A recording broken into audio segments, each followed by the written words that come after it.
Welcome to State of Health Podcast. This is your host, j-mart. On this podcast, I will share my knowledge and experience as a personal trainer and health coach, and talk about my interests and experiments in physical training, nutrition, and other lifestyle factors involved in health.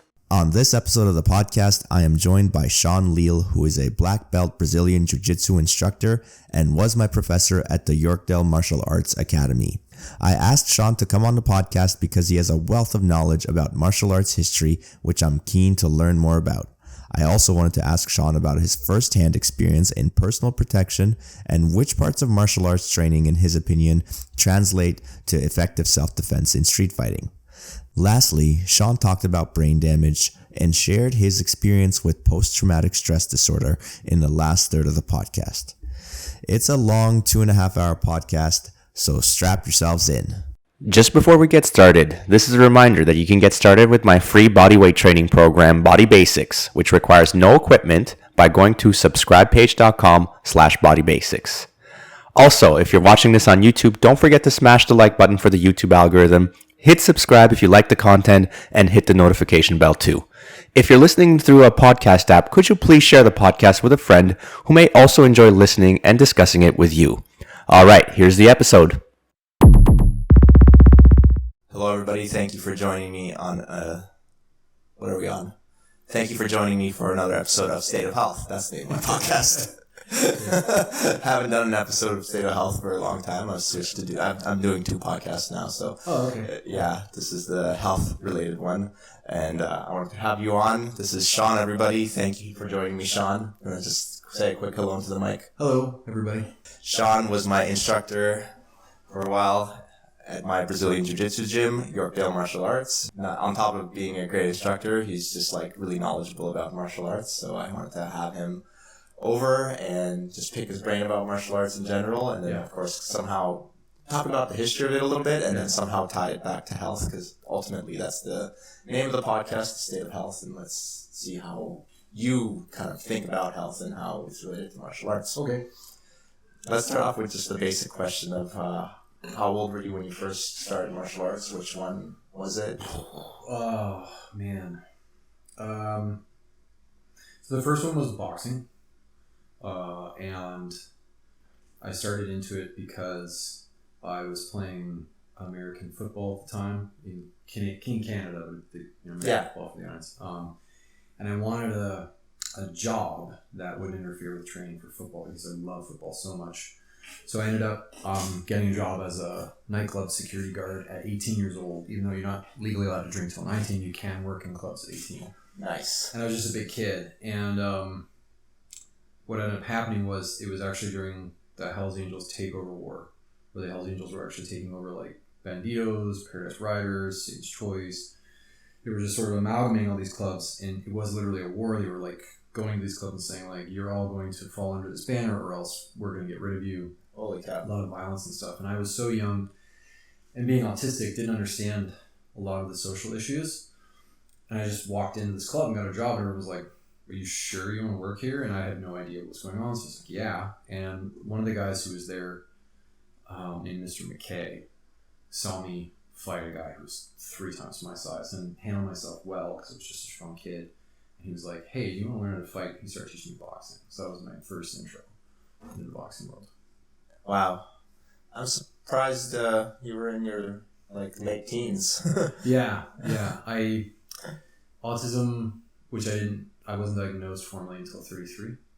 It slows a lot of the progress and it slows a lot of understanding. So my mom tried karate when we were kids, like every kid, and kind of went through this karate phase and stuff. Yeah. But that was maybe 2 months or something. Right, not serious. Not serious. And as an autistic kid, I just had no interest in anything until contact sports became on my radar. Yeah. And then that's when I started to actually interact with people. So okay. Yeah.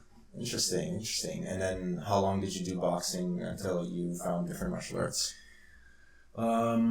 So I worked and fought with frequency every weekend at that club. I would see an average of 14 fights per night.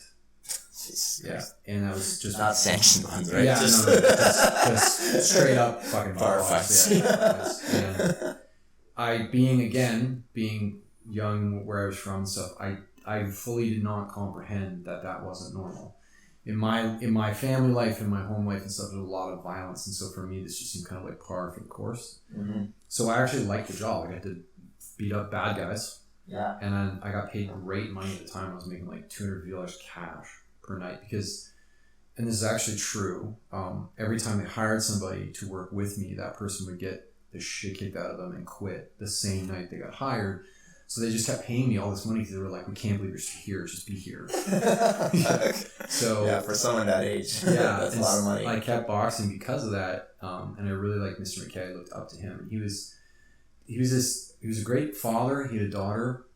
He's very committed to his wife, and he was actually a really good person. And because he was a really good person, all these bikers were trying to get him to join into the Angels and stuff, and he was like, no. And he was so tough that when they tried to intimidate him, he would end up fighting with them. He just annihilate people. And so I trained through him and with him, and then ended up going to places like Uptown Boxing in Barrie, which was run by Jack Ireland, which is still there. That's where Gary Goodrich, the MMA legend, originally he started his boxing there. And I went all around the different, and there were like clubs back then were very different. Like boxing was either totally prize fighting, or basically it didn't exist. So if you wanted to learn how to box for real life, and you didn't end up going to prize fighting clubs, it was really hard to find people that would kind of cover that. So I ended up floating around to a lot of different places and houses and garages and backyards and stuff. And like there would be, guys would just meet in the back of somebody's friggin' house. There's like a rope and a circle on the ground, and they're like, "We're gonna box today." Holy cow! You have to be really committed, I guess. Yeah. It was fun. I learned a lot, and I did that for probably the better part of about 4 years. And then when I was 25, a friend of mine went to China because they were just frustrated with their life in Canada, and I helped them to go there. And part of that was getting ESL certified as a second language teacher. And they went over to China and then kind of contacted me a year later, and they were like, "Hey, there's work over here. You want to come?" And I knew nothing about China, nothing about anything, but again, being autistic and not fully comprehending what I was getting to, I was like, "Sure." Yeah. So I just went, and I was in China for a month and a half, and this woman came into the school, like 5'4" woman, maybe 140 pounds, and said, "If you teach me English for free, I'll teach you how to fight." And I had already been boxing and working at biker bars, so I was like, "Lady, I didn't want to fight." But it's very rude in China to say no. So I ended up studying with her, and her daughter kicked the crap out of me. Her daughter was like 13, 14 years old, which just blew my mind. Yeah. And I didn't even know what I was learning at the time or anything. And years later, when I really hit the books and started studying, I realized that what I had been taught essentially was an art called Zhenfa, which is in Chinese terms a soft form of Kung Fu. Cool. And that introduced me to grappling. So when I came back to Canada, I got into the next one. Yeah. Ah, interesting. Yeah. So even though it's a variation of Kung Fu, usually people think of striking for Kung Fu, but it's a but there's grappling style. Yeah, there's actually soft form and hard form when it comes to Kung Fu. Okay. And those forms are all also greatly affected by dialect and region. Yeah. And a lot of people who have been to China may not know this. So the dialects of China are so radically different that many people that speak one dialect can't speak another, which is why they have Mandarin. It's a high dialect that connects everybody. Oh. They all learn Mandarin in the way that we learn either English or we learn French or etc. Yeah. But if you have like a city like Changsha, where I was living, and a city close by like Chengdu, the people who speak the local dialect of Chengdu, which is a 40-minute drive from Changsha, cannot understand people speaking Changsha's dialect, which is Changsha, I believe. Huh. So they use Mandarin to bridge it. Right? And so each dialect ends up having its own variations of soft and hard forms of Kung Fu. So you have from city to city, province to province, you have these radical differences in the approach of the style of Kung Fu. And I learned a very, very rare one that is pretty much taught exclusively to communist families who are connected to the government there. So it would be kind of like your dad is in the military and he teaches you special forces combat.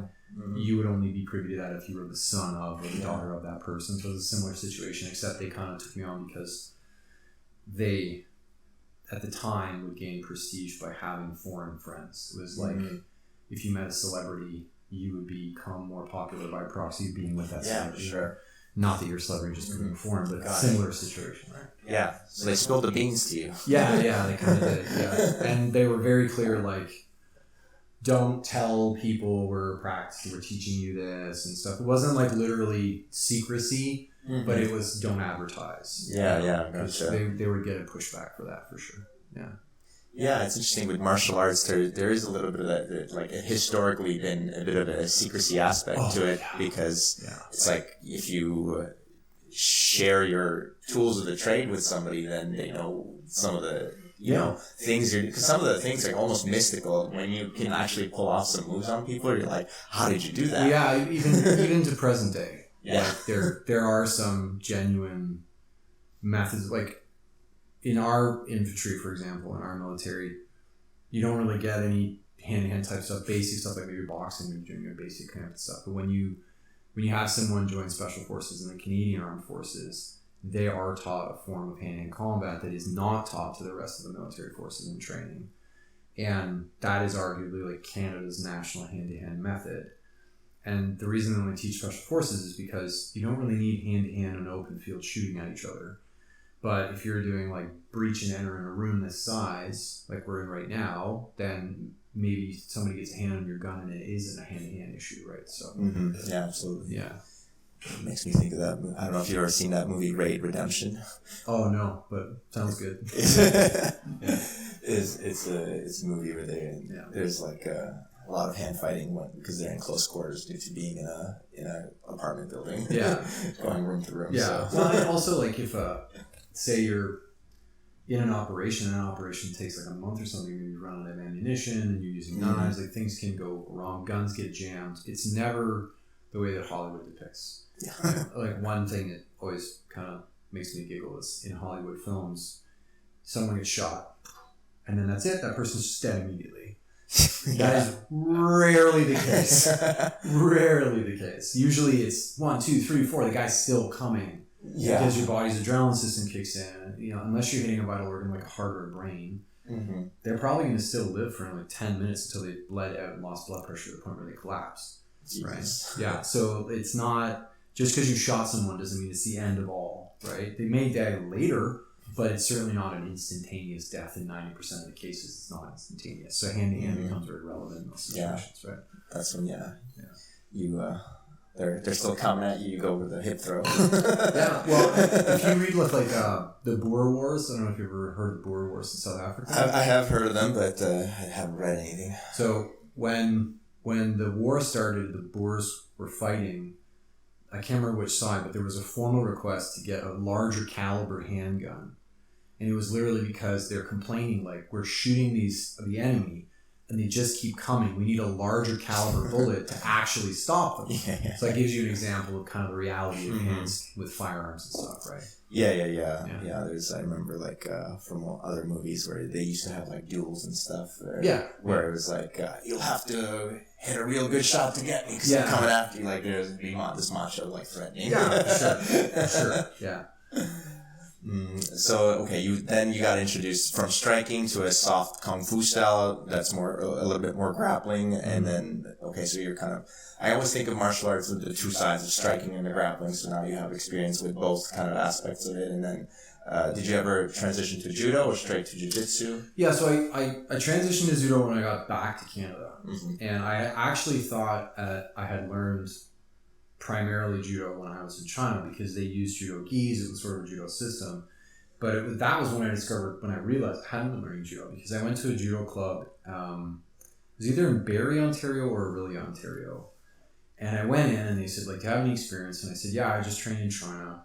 But they were like, okay, let's see what you got. And this gray belt came onto the mat to kind of like spar with me, and I threw the gray belt and they were all sort of shocked, and I was shocked too, and then I went for a technique that we used very commonly when I was practicing in China with that group, which is an outer arm reap, and that is illegal in judo. And they were like, whoa, you can't do that. And I meant no injury by it, but I was like, whoa, well, we used to do it literally all the time. And that was when I was like, I don't think I learned judo. So I did study a bit of judo when I got back and kept on with it, but the formalities of competitive judo basically more or less rendered judo to a near useless state from a perspective of use in real life. And I was still working regularly, doing like nights out security, asset protection. I eventually moved into personal protection. So I was always focused on training for the purpose of work. So I moved away from judo at that point, and I ended up coming to Toronto to train with a judo guy who was getting into BJJ himself. And then he introduced me to BJJ, and that's how I ended up getting into BJJ. Mm-hmm. Yeah. Okay. And how long has it been since then? 14 years since I started from the judo point. Okay. And I think maybe 10 years officially ranking in BJJ, but I was already into BJJ like 3-4 years by that point. Yeah. But I was training, like, I had the very lucky fortune and privilege of being in Barrie when I got home from China. So I was invited to train with Gary Goodrich at his house, and he had just straight up murderers. It was just the most savage room you could possibly imagine in this loft. Literally guys who were out on parole for manslaughter, captain of the SWAT team from the area, prize fighters, Olympic wrestlers, just every mixed match. So I was exposed to just crazy nonsense. Athletes of the highest caliber that, of course, I could not even touch with a stick, right? Yeah, amazing. So it was really good.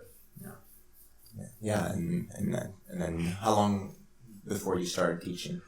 I came to Toronto. I was working for a security company here in Toronto so I was 5 years of that company, and around year 3 of that company, the owner of the company asked me if I'd be willing to teach the other guards for the nightclub operations, the loss prevention for Shoppers Drug Mart, and the asset protection for like levy and diamonds and other stuff, and then personal protection as well. So we opened a small space that we were paying for with the company profit for a very low amount of money. It was only like $800 a month or something, the space. And we used it to train the guards. So I started teaching the guards. And I remember that being a real problem because in the formal competitive worlds of different martial arts, be it karate, Brazilian Jiu-Jitsu, judo, sambo, what have you, there's this constant insistence on the notion of being of a certain rank before you begin teaching. And I had come from the very, very real world of like, no, I'm fighting for a living. Yeah. And I was fighting anywhere average, even after the biker wars, I was fighting still like, it was not abnormal for me to see anywhere from 4 to 9 fights a weekend. And I would like, I know in Toronto police systems, I have like 100 arrests plus, maybe 200 arrests plus. I know in Halton, I've got 200-300, like, Jesus Christ. So for every person I arrested, there was reasonably conservatively about 4 fights where I didn't arrest somebody. It was just like a bar brawl that I threw somebody out, or it was like a warning for somebody getting too close to a client I was protecting. So I had, by the time I'd been in this company, started teaching, I'd already seen like well over 1,500, 2,000 fights. Yeah. Right. Crazy. And because there's no official recognition or formality of rank from fighting in real life, it looks like this person doesn't know what he's doing. But that's when I started to see the disparity between competition and self-defense, because you know, a typical example for anybody who practices martial arts or listening to this, you have a very classic arm bar, which you find in judo, you find in sambo, you find variations in kung fu, you find it in Brazilian jiu-jitsu. It's very popular. In fact, I think it's one of the most popular methods of victory in BJJ competition.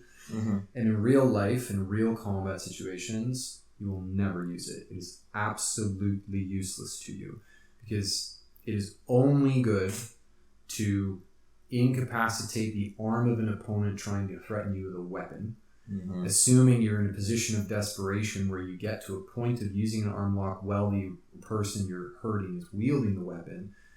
You have to be able to justify that in court.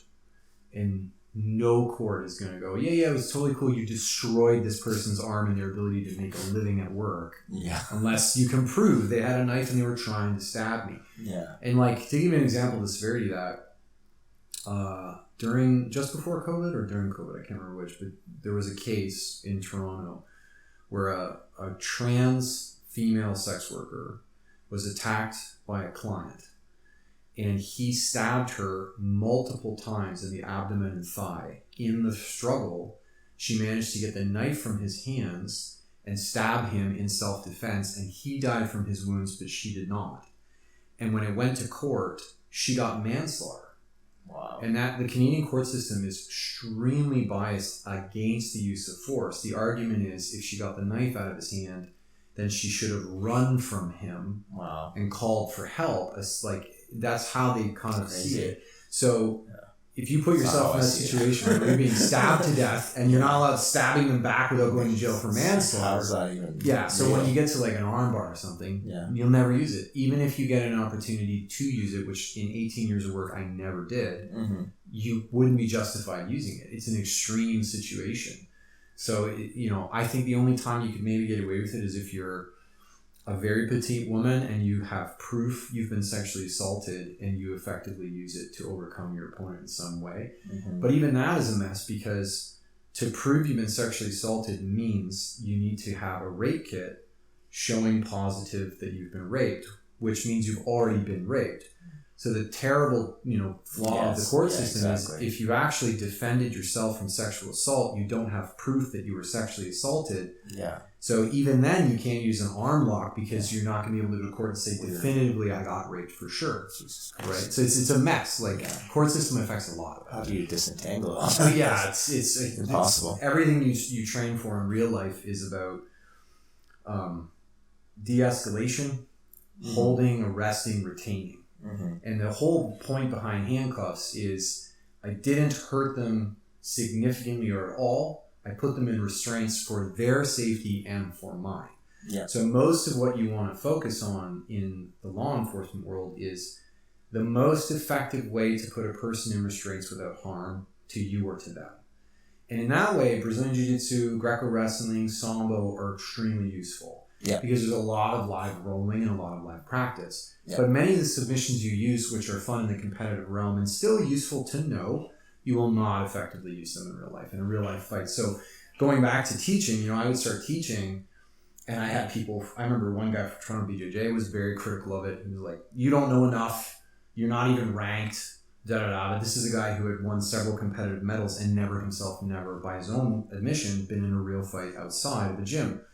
And so you have this massive disconnect. It's not at all unlike an academic who studies and researches in the medical field versus a doctor who's clinically practicing. The two worlds are radically different. And so the researcher might have an opinion on the subject, but the clinicians will be like, no, in real life that isn't working, or that is working, or this is working, or this isn't. It's the same thing. This is what we're seeing with patients actually, as opposed to you on your ivory tower hypothesizing. For sure. And the researcher has more overall effect and clout with shaping policy, hospital practice, hospital policy than the clinician does, but they're not practicing clinically, right? So it's a similar thing, very similar thing. So I started teaching now, I've been teaching probably for the better part of over a decade officially, maybe like 11, 12 years, but a little over a decade. BJJ competitively, I didn't start teaching that officially until I really had like a purple belt. Yeah. Because they're very adamant. Purple belt is like bare minimum for teaching. There were, the all class I would cover as a blue belt, but sure. I was teaching before I ever took to competitive instruction. I was already instructing for security purposes and stuff. Yeah. So it's been a while. Yeah. Yeah. And how do you find teaching instructs your ability to like actually perform yourself? It's very enlightening because when you really get into the nuances of anything, whether like my two areas of expertise really are boxing and Brazilian Jiu-Jitsu. When you really get into the nuances of it, you kind of realize that you've streamlined your approach in, say, Brazilian Jiu-Jitsu to a kind of avenue specific to yourself, and then students come at you with questions about avenues you don't even like. And then you have to know those answers, and you're not an expert because you're not using them. So then you start to rely a lot on other coaches who are experts in those avenues, materials and instructional tutorial videos and stuff that have answers of detail and nuance that you wouldn't have gotten elsewhere. Yeah. So, one example for me is X-Guard or De La Eva. I've never used them. You use them in a real fight, you're just going to die. Period. But they're very effective competitively. Yeah. So a lot of people want to use them competitively, and then when you teach, of course they're going to have questions for you, and you need to be able to answer those questions. So it broadens your knowledge of it in a massive way. It does benefit you quite a bit. I benefited a lot from having to learn these things, to know how to defend them, to know how to handle them competitively, to develop an antithesis to that problem. So I like that it happened, but there's a huge curve there. Yeah, interesting. And then how do you adjust for the fact that this is probably not going to be effective in a real fight? This is more of a competitive thing. Is it more of just educating that what's happening? Or it's a bit of a... How do you overcome it yourself as the instructor? I don't know how to phrase it, but all you can really do is say to the student, I have life experience, profound amounts of it, that lead me to the firm conclusion, this thing you want to pursue, this avenue you want to pursue, isn't going to be very useful to you in a situation of survival. And for the most part, the answers I get when I bring it up is just, I don't care. Right. And it's sort of that willful ignorance of, I'm only here to exercise. I'm only here to compete or enjoy myself. I'll never be in a fight in real life. This is just something I'm doing for fun. And they're reasonable arguments. Yeah, I think that's not necessarily, not everyone's made to have 14 A lot of people are going to be able to say it, especially people who are middle upper class, who've never been exposed to these realms of violence that exist. They're going to be able to avoid a lot of that stuff. So you can't convince them of it. All you can do is just say one time, there are better avenues for self-preservation. But if they want to pursue it, they pursue it. And ultimately, that's where the significant degree of weakness that we see across all the martial arts comes from. There's a trend historically. Martial art is sort of hit upon by a culture because it is perceived to be of significant use and effect in survival situations. And then after X amount of time, typically 20 to 30 years from what I've seen, transpires, that art is basically a ghost of its former self and absolutely useless.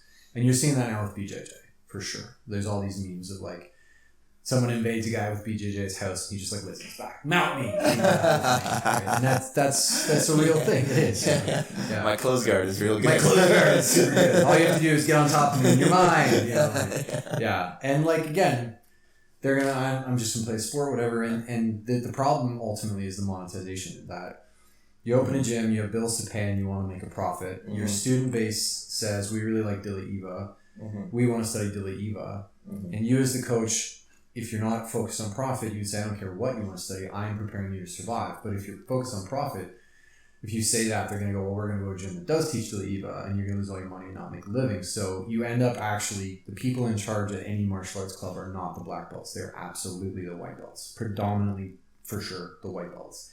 The white belts will get the most attention because you have the highest number of them.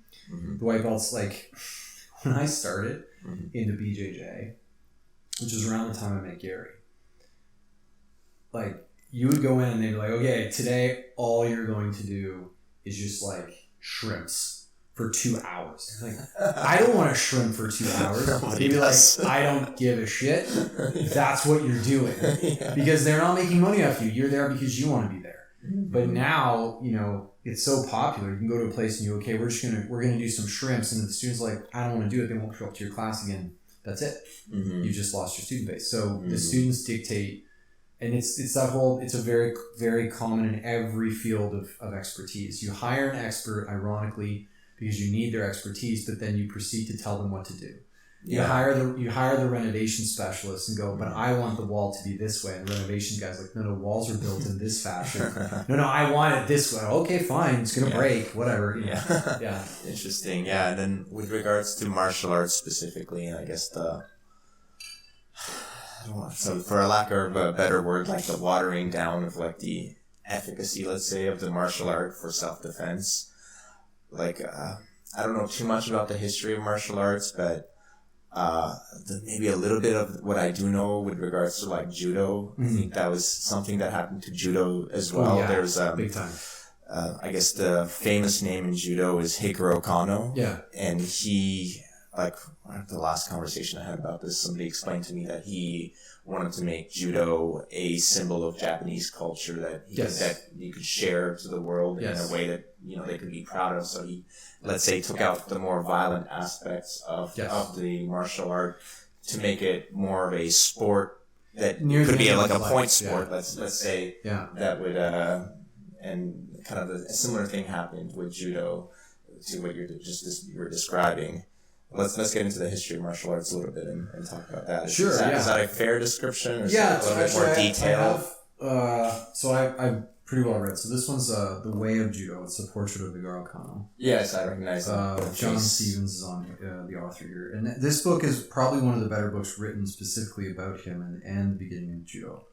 And to the point you're making, he actually had something like 27 or 30 students in his first school, and it was just around the time that he was sort of choosing it ideally over like his job as a primary school teacher. And in this book, it actually goes through the prominent Japanese students that he had and what they did with what they learned from him. And with the exception of one of these like 27 or so students, they were all soldiers, spies, and they lied to Higuro and told him that they were there for athletics and that they wanted to learn peacefully. And he was a pacifist, and he didn't have a means by which to discover their true nature. Sure. And so he just taught them thinking he was teaching sort of like a concept that would share Japanese culture with the world. And then they literally took what they learned from him and they ran off and like used it in the sphere of war. And he was so disillusioned by that he started to move toward taking dangerous elements out of it and making it more of a sport format. And when he did that, there's rumor milling about the idea that he may have sent students he really favored to each of the major continents across the world around the time they were considering the Olympics, which is 64, I think, was when, who was it? Just having a brain fart. It was one of his best students who wrote the canon of judo, Kiyozu Mifune. So around that time, that's when you had like Maeda and a few others going to Brazil, which had the largest population of Japanese outside of Japan. You had members that trained under Higuro Kano go to like Russia, and at that time, Stalin actually took from the Russian who learned from Higuro Kano the elements of judo, put that guy actually literally into prison for 2 years before he was executed. Jesus. And then claimed to create Sambo thereafter, which became like one of Russia's national sports, which is directly from judo. This is all historically documented. Yeah. Yeah, judo players going to like New York was a really prominent place. London was a prominent place. France was another prominent place. So there's like, before it was called judo, he actually did call it Kano Jiu-Jitsu. And like I have a textbook at home from 1910 of Kano Jiu-Jitsu. And there's so many misunderstood elements. Like Kano himself did not wear white gi. There's this whole like spiritual purity element that you see the traditionalists and competitors who are like, oh, it's about showing spiritual purity and being clean and stuff. No. In the 1910 Kano Jiu-Jitsu book, Kano is depicted in a photo in every one of the demonstrations wearing black pants with knee pads sewn into them and a sleeveless gi that is a natural undyed cotton. So it's not white, it's like a creamish color. And it has no sleeves. And it had no sleeves because the sleeves seemed silly because then the person could grab the sleeves. So similar to our wave of no-gi BJJ, Kano was interested in not being able to be grabbed, and the jacket was just to cover his shirt because it was not polite to be nude. Right? Sure, yeah. So when he did that, there was this massive movement toward removing more dangerous elements. So like there used to be a very prominent sweep called rice bale sweep. And in the 84 Olympics, somebody broke a femur with it. So they removed it. They were like, it's illegal, done. And basically a rice bale sweep is what in BJJ now is pulling guard. And when we call it knee reaping. But a knee reap is a rice bale sweep. And so BJJ, which is judo, it's just newaza judo, is already going through the same motions that judo and the Olympic Committee went through from 60 through to 90. And, now you're at a point with judo where due to the lack of popularity of people watching it, they're struggling and they're floundering to try to make ways to make it have a higher viewer retention. And a lot of it is I wouldn't even personally say that it's actually that people have lost interest in it so much as they've lost interest in legacy media. You just aren't watching this stuff on television. They're watching stuff on the internet. Exactly. Right? And as long as long dead bloated agencies like the CDC have exclusive contract on judo or sorry, on Olympics, they're not they're going to decide based on their outdated old world rating systems what is popular. And they're when you compare legacy media's ability to project and understand interests of a viewer group to internet behavioral surplus capture, they're done. They're out of their league, right? So a lot of it has to do with that, I think. But overall, the history is deeply misunderstood because this keeps on happening. And you keep getting this revisit to things. Even the UFC is an octagon. Yeah. And when the UFC was originally founded, a lot of the edginess was that it was an octagon. It was a cage. Yeah. Once you got in a cage, you couldn't get out. You're an animal. Well, in the cage. In pugilism, which is the correct word for boxing, okay? Boxing is called boxing because it's in a box. Pugilism, which is what it's actually called, originally took place in a ring, a rope in a circle in the dirt, or a rope with an enclosed environment. And still to this day, in illegal boxing matches, illegal pugilism matches in say the UK, they'll create a dirt ring and they'll put up walls around it. So it's just like the UFC. The UFC, the Americans thought they were coming up with this whole new way of doing things. So they were actually just returning to the way pugilism originally was. And so when you call boxing because it's in a box, calling a boxer because they're in the box. And it's one of my pet peeves to this day when you go to a fight and people are get in the ring. I'm like, it's not a ring. It's literally a square. It's a box. It's what are you talking? The cage is not a cage. It's a ring, right? And because someone coins the phrase, the name carries on. Yep. And the biggest misconceptions overall, really, with martial arts history, have to do principally with language. You're dealing with linguistics of a radically different nature because of the variation of culture. So if you go all the way back to the very beginning points, and a person can argue, every culture has its own form of fighting and blah, blah.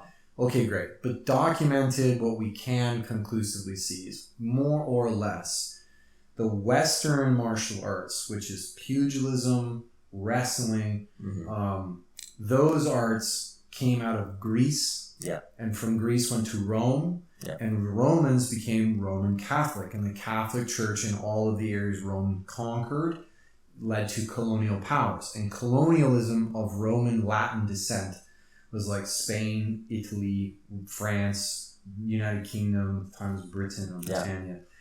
They then took North America as Canada. America was originally a British colony. You had South America was originally Spanish colony, etc., etc. Yeah. So those Latin arts from Greece, Rome were spread to those cultures. The Eastern martial arts, which we typically associate with Japan, actually started in India. And they went from India through China to Japan, and from Japan to South America, and then to other parts like Russia, Europe, North America. And so the mishmash we see, and there's Korea in there somewhere too. Yeah, Taekwondo. Korea was largely connected to Japan through China, and China was the major influencer from that. But they took everything they had from India, and that all happened with all the confusion therein, largely due to language. And as an example of that, the English word for pugilism, we say, is boxing. So it's pugilism, technically the slang term is boxing, right? Okay. So in India, and this is really well documented in a book called The Way of Warrior, which is a paradox of martial arts, Howard Reed and Michael Crocher. The original source out of India was actually, I'm going to look up the pronunciation so I don't butcher it. Yeah, no worries. It was an art that's still practiced there, and still not for money. You cannot learn Kalari Payat. I think I'm saying that right. Kalaripayat. Kalari Payat cannot be learned for money. It's only a religious practice, and you have to basically present yourself before a Kalari Payat temple, and they will take you in after X amount of days, and then you have to learn all this stuff. And It's you like have to Fight pay Club. You have to homage. stay in front of it. Yeah. So you can see like there are various forms of Kalari Payat that are discussed here. Out of South India, and you can see like training regiments where they're doing a lot of acrobatic maneuvers. They're pulling on sheets like elastic bands here, like you can see in judo schools. Here you've got he's pulling his arm behind his back. He's shoving his head forward. Massage is something the masters do to the young students to keep them fit. You have blessings. There's them doing push-ups and line drills. These forms are very resemblant of Kung Fu. And what happened was Kalari Payat was both a form of wrestling and of striking. And it was principally developed as a means of physical education for spiritual purposes. And the ultimate goal was to condition the body in order to maintain the rigors of meditation and the demands of mental training. And we actually have the same thing in the Western arts. People don't realize this, but we had boxing or pugilism, we had wrestling, and in the gladiatorial arena, we had swordsmanship, we had spearmanship, we had all these competitions, and they were, the intention of conditioning the body for rigors of combat was also to condition the mind to be able to think, which was largely developed through Stoicism. Yeah. Right? Yeah. And Stoicism is a practice that basically insists that your body has to be conditioned in order to be healthy. And so they concluded your mind has to be conditioned in order to be healthy. Mm-hmm. So under Stoic philosophy, every day you're supposed to be studying to be able to control your mental state, your focus, your will, your ideology, and drive yourself toward improvement. Mm-hmm. And what's really fascinating about Stoicism is more recently in the medical field, we have now concluded that neuroplasticity is in fact real. And we're now referring to it as neuroplastic law. Yeah. And neuroplastic law is actually how I got over my post-traumatic stress disorder through the work of Dr. Bessel van der Kolk and some others. Mm-hmm. And when you really start to look into neuroplasticity, it is absolutely, in essence, it is Stoicism in practice. It's the concept that whatever you're thinking, if you drive it in a direction and you're disciplined about that thought process, you will cause that thought process to become faster, more effective, more efficient, more likely to occur, etc. And that goes both directions. Subconscious rather than conscious. So if you're, and people do this out there, and this is a caution for anyone, listening to the podcast. If you're the type of person to do, like, say you go to your jiu-jitsu practice and you perform an armbar and you don't get it perfect and you go, I suck. You are actually conditioning yourself to think you suck. Yeah. And you're going to get better at thinking you suck. Mm-hmm. You're going to find more evidence that you suck. Yeah. You're going to be quicker to conclude you suck. You're going to find other ways that everyone sucks. Yeah. Your brain actually hyper evolves to find patterns of suck. Whereas if you do an armbar and you don't get it right the first time and you go, I will master this, you're more likely to try again. You're more likely to find mastery more efficiently, more effectively, in a quicker time. And this is all neuroplasticity in motion, which was Stoic concept. So getting back to the East, with India, Kalari Payat was basically seated in Buddhism. And in India, there's a lot of religious denominations. There's Hinduism, there's Punjabi, there's Sikh and Muslim denominations.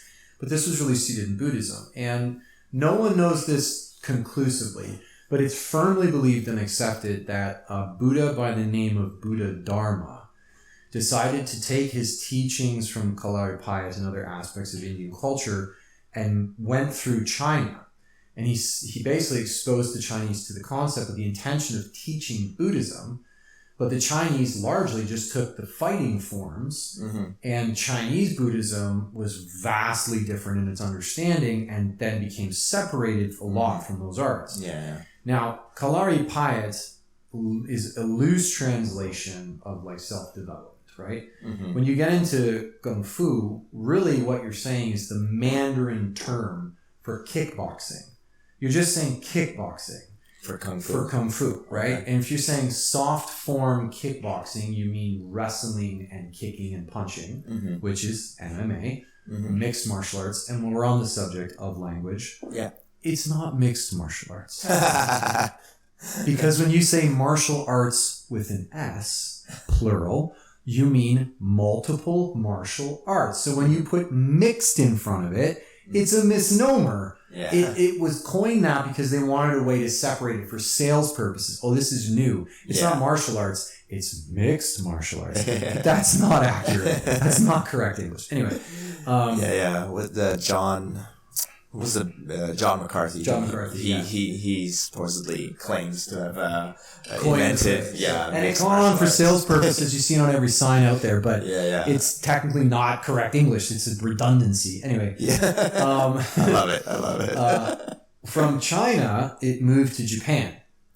And you have several areas of Japan. Now, Japan's a fascinating cultural thing at the time. You had the Tokugawa shogunate, and then you had the other shogunates that follow. And because of the extreme xenophobia, the extreme racism, the extreme feudalism, and the most successful, most brutal, long-lived totalitarian regime of power in human history, they were extremely sectioned, cut off. No foreigner was allowed to enter Japan. So you had this port city, which was basically where karate was born. Right? And karate is literally that area's language or dialect, meaning like foot and fist or hand-to-hand combat. And you see that all over the place. When you go Krav Maga, it's Hebrew form for closed combat. When you go French, you say savat, which means old shoe, like fighting, which is kickboxing. It's their translation of kickboxing. In English, we say boxing. And then, wrestling is judo. It's all dialectual. So when you say to somebody, I don't study kickboxing, I study savat, what you've actually said is, I don't study kickboxing, I study kickboxing. Yeah. When you say, I don't study kickboxing, I study karate, you said, I don't study kickboxing, I study kickboxing.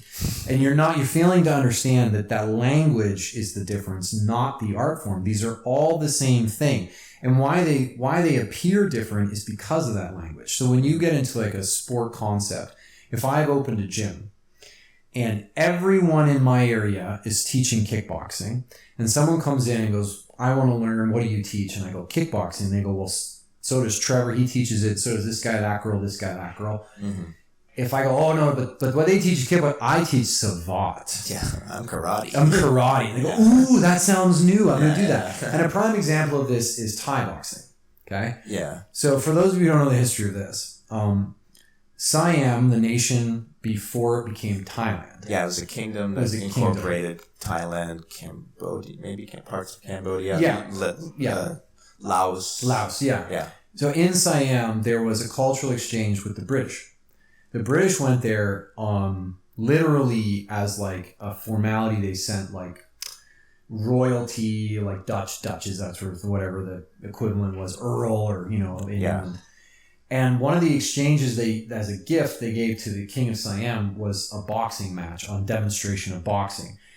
And they loved this pugilism so much that they were like, we want to do it. So they left behind pugilism coaches who then taught the Siamese, which then became the Thai. And the Thai took that boxing and they changed the rules so that you could also hit with elbows and knees and kicks. Yeah. And then you have Thai boxing, right?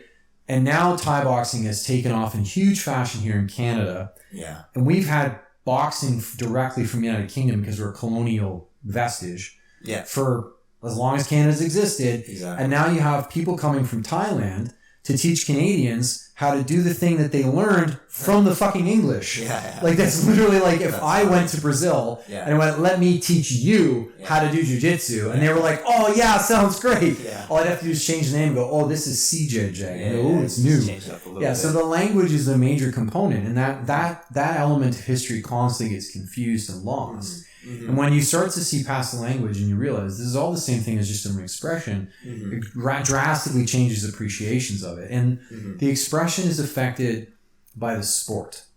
And that's the key component. So for example, in self-defense, if I'm boxing to preserve my life, and I'm in a fight in a parking lot, which I have been in way too many, hence the PTSD I recovered from. Yeah. I am concerned in a parking lot about a number of things. One, who has a brick? Yeah. Okay. Yeah. Two, how many of my attackers are there? Yeah. So one thing I used to really do quite a bit when I was attacked by multiple people was I would maneuver myself to fight those groups between two cars. They would have to climb over the car and I'd see them coming, and otherwise would bottleneck them between the two cars so I could handle one or two at a time instead of getting overwhelmed by 4 or 5 surrounding me, right? Yeah, makes sense. In that situation, I'm sure you can imagine, it's not a big step to imagine, I need to be highly mobile. Yeah. So my boxing, if you see me boxing in a club, I look like a psychopath because conventional prize fighting, ladies and gentlemen, is done in a box, not a ring, in a box. Yeah. And in that box, which is a certain measurement, right? Yeah. The fighters can only move so far. They can't get away from each other. Now, there's a reason for this. It's because the boxing match is meant for people to watch it. It's supposed to be entertaining.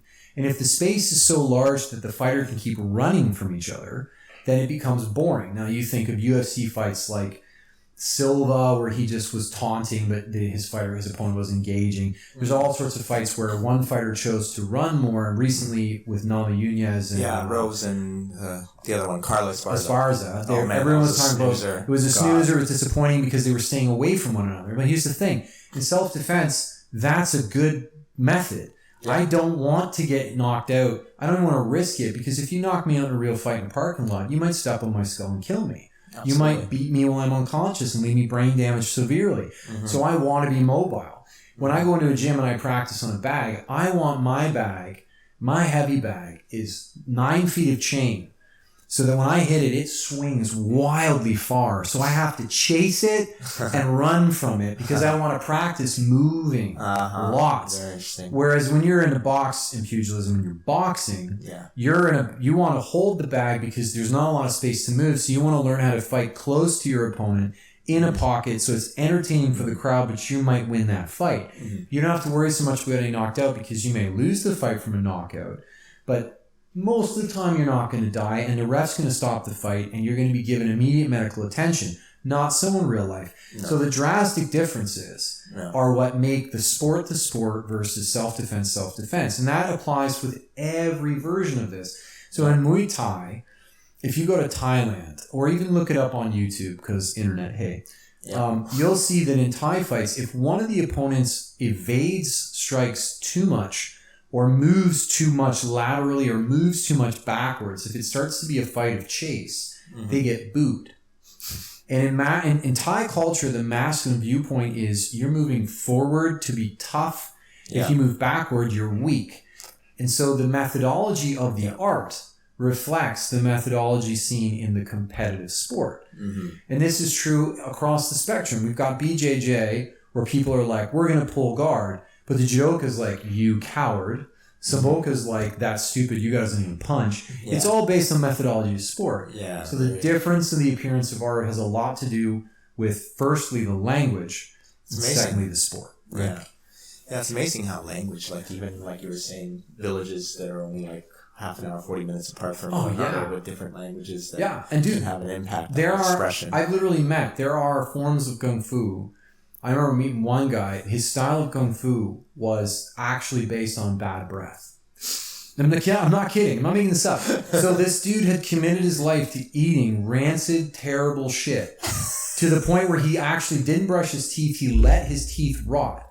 So literally when he would go to fight a person, he would get so close to them that people would actually start retching from disgust, which would expose them to like combination of striking. And this is now a cultural art in that region. So there are people keeping it alive, committing their whole life to this. Rotting their teeth. And now the rotting the teeth thing, I'd like to speak just briefly on the side there. I read this book called A Brief History of a Smile, which is about dentistry, but had a fascinating little tidbit that further adds to martial arts history. Most people don't know this, but until almost the 19th century, it was common practice in both Japan and China to paint your teeth black with lead-based paint. What? But yeah, they literally thought black teeth were beautiful.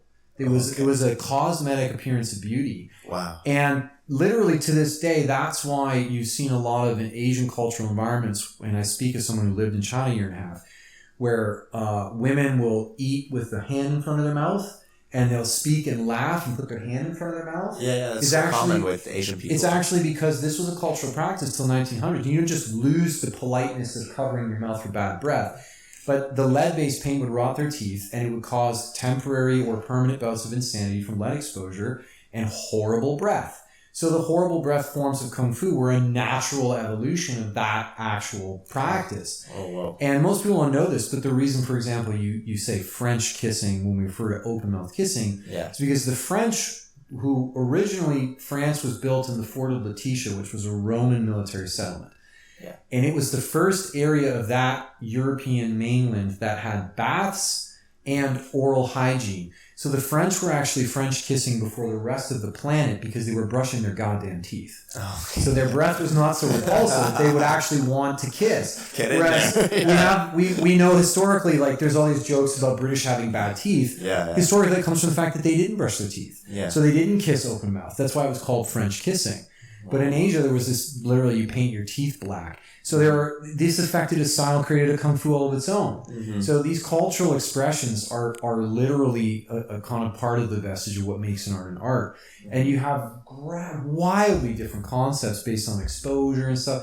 Mm-hmm. And for example, Okinawan karate isn't karate at all. It's Kung Fu.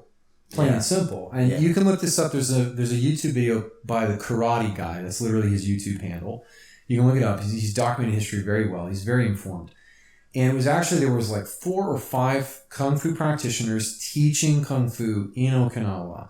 And the reason that was relevant is because at the time, Okinawa was a trading port, principally for Japan. So no weapons were allowed. And it's because there were so many cultures coming into this trading port, they were constantly getting these huge fucking brawls. You imagine, like, we've seen this here in Canada. If you take a group of Trinis and you drop them in a nightclub with a bunch of Jamaicans or a bunch of Somalians, or you take white cornbread country folk in a country bar and you drop them into like a Spanish soiree, there's going to be confusion, right? It can lead to problems, right? So Okinawa had this problem. So they banned all weaponry. You couldn't carry swords, knives, guns, nothing. Everyone had to check their weapons when they got to port. So when these fights would break out, they were all hand to hand. So there was a serious investment with the locals to learn how to fight.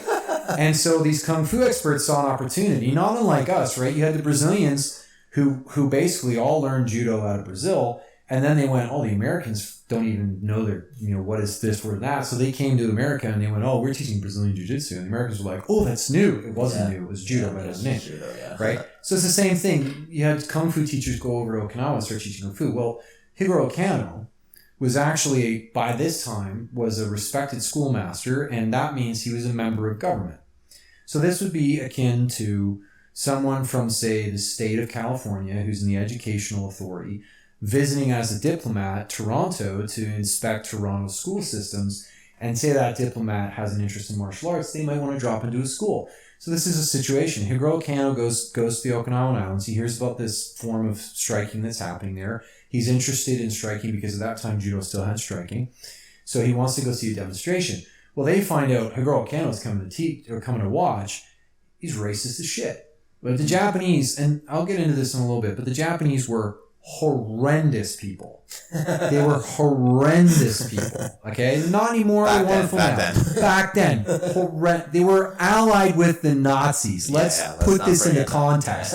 Allied with they were like, the Nazis are killing the Jews. Let's be friends. Not good people, right? So not to take away from Higuro Kano, who had very good intentions, but nonetheless was in a racist country, in a racist time, in a racist war. Yeah, you judge people based on the context. Exactly. Not on the current. Any person from Asia will tell you the Japanese and Chinese do not get along. Okay, so he goes to Okinawa and they're like, oh crap, if we teach Kung Fu, which is a Chinese art, in a Japanese colonial area, we're going to get hung. So the day of, Karate Guy documents this on YouTube, so the day of Higuro Kano's arrival, those 5 Kung Fu instructors randomly chose names for their karate and walked up on stage and this is my style of karate. They were completely bullshitting. They were just teaching Kung Fu. But Higuro Kano had never really seen Kung Fu too much at that point, so he went, this karate's amazing. And it became karate, but it was always just Kung Fu. Yeah. That's it. And that's where that language becomes so relevant, because karate was just that dialect. They were teaching Kung Fu in the same way that someone who sees judo, say in France, comes to Canada and sees somebody practicing Brazilian Jiu-Jitsu, and he goes, "You're practicing Newaza Judo." And you go, no, it's Brazilian Jiu-Jitsu. He's like, no, it's Newaza Judo. It's the same thing, but your language is causing the difference, right? So that was a major component of all this stuff. It was a really big factor. You know? These history, like, there's not a lot of discussion of it because you have to read a ton. So to give you an example, like, I have Asperger's style autism, so I read phenomenal amounts of books. And some of the recommendations I have is The Secrets of the Samurai. This is an excellent, well-researched PhD level historical dive into Japanese Tokugawa era and beyond samurai culture. Cool cover. Yeah, cool cover. And then to complement that, and this is very important, you have to complement that. Yeah. This is called That's a small one. Budosho Shinshu, and I don't know if I'm pronouncing that right, but this is actually the samurai warrior code of the 17th century. This is like the handbook of moral guidance and judgment for samurai. Okay, so you read that to get a historical perspective, and you read the small book to get into the head mindset. Who were like actually. And then this book is called Bushido, Soul of Japan. It's written by Inazo Nitobe. I'm a little bit familiar with the term Bushido. It's kind of like... it's basically the way of war. It would be like saying soldiering, right? More or less, like martial way. But this book is actually written by a guy who was born in Japan when the samurai were ruling and lived as the samurai were deposed and Japan industrialized and became an engine of modern warfare, eventually allying with the Nazis in World War II.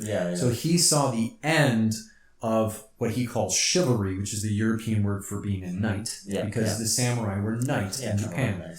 And he discusses how as an 11-year-old kid, it was a regular thing to go to the public market and see beheadings for people who stole bread. Holy cow. Right? And then he grows up, and in this book, it's really fascinating. He constantly laments the fact that chivalry is dying because it was such a noble way of life, like public beheadings and just noble way of life, right? Oh my God. So, like, to give you an example of his... Yeah, give us some quotes. Here's a quote here. Those who had eyes to see could not weep enough. Those who had hearts to feel could not sympathize enough with the fate of many a noble and honest samurai who signally and irrevocably failed in his new and unfamiliar field of trade and industry through sheer lack of shrewdness in coping with the artful plebeian rival. When we know that 80% of the business houses fail in so industrial a country as America, is it any wonder that scarcely one among 100 samurai who went into the trade would succeed at new vocation?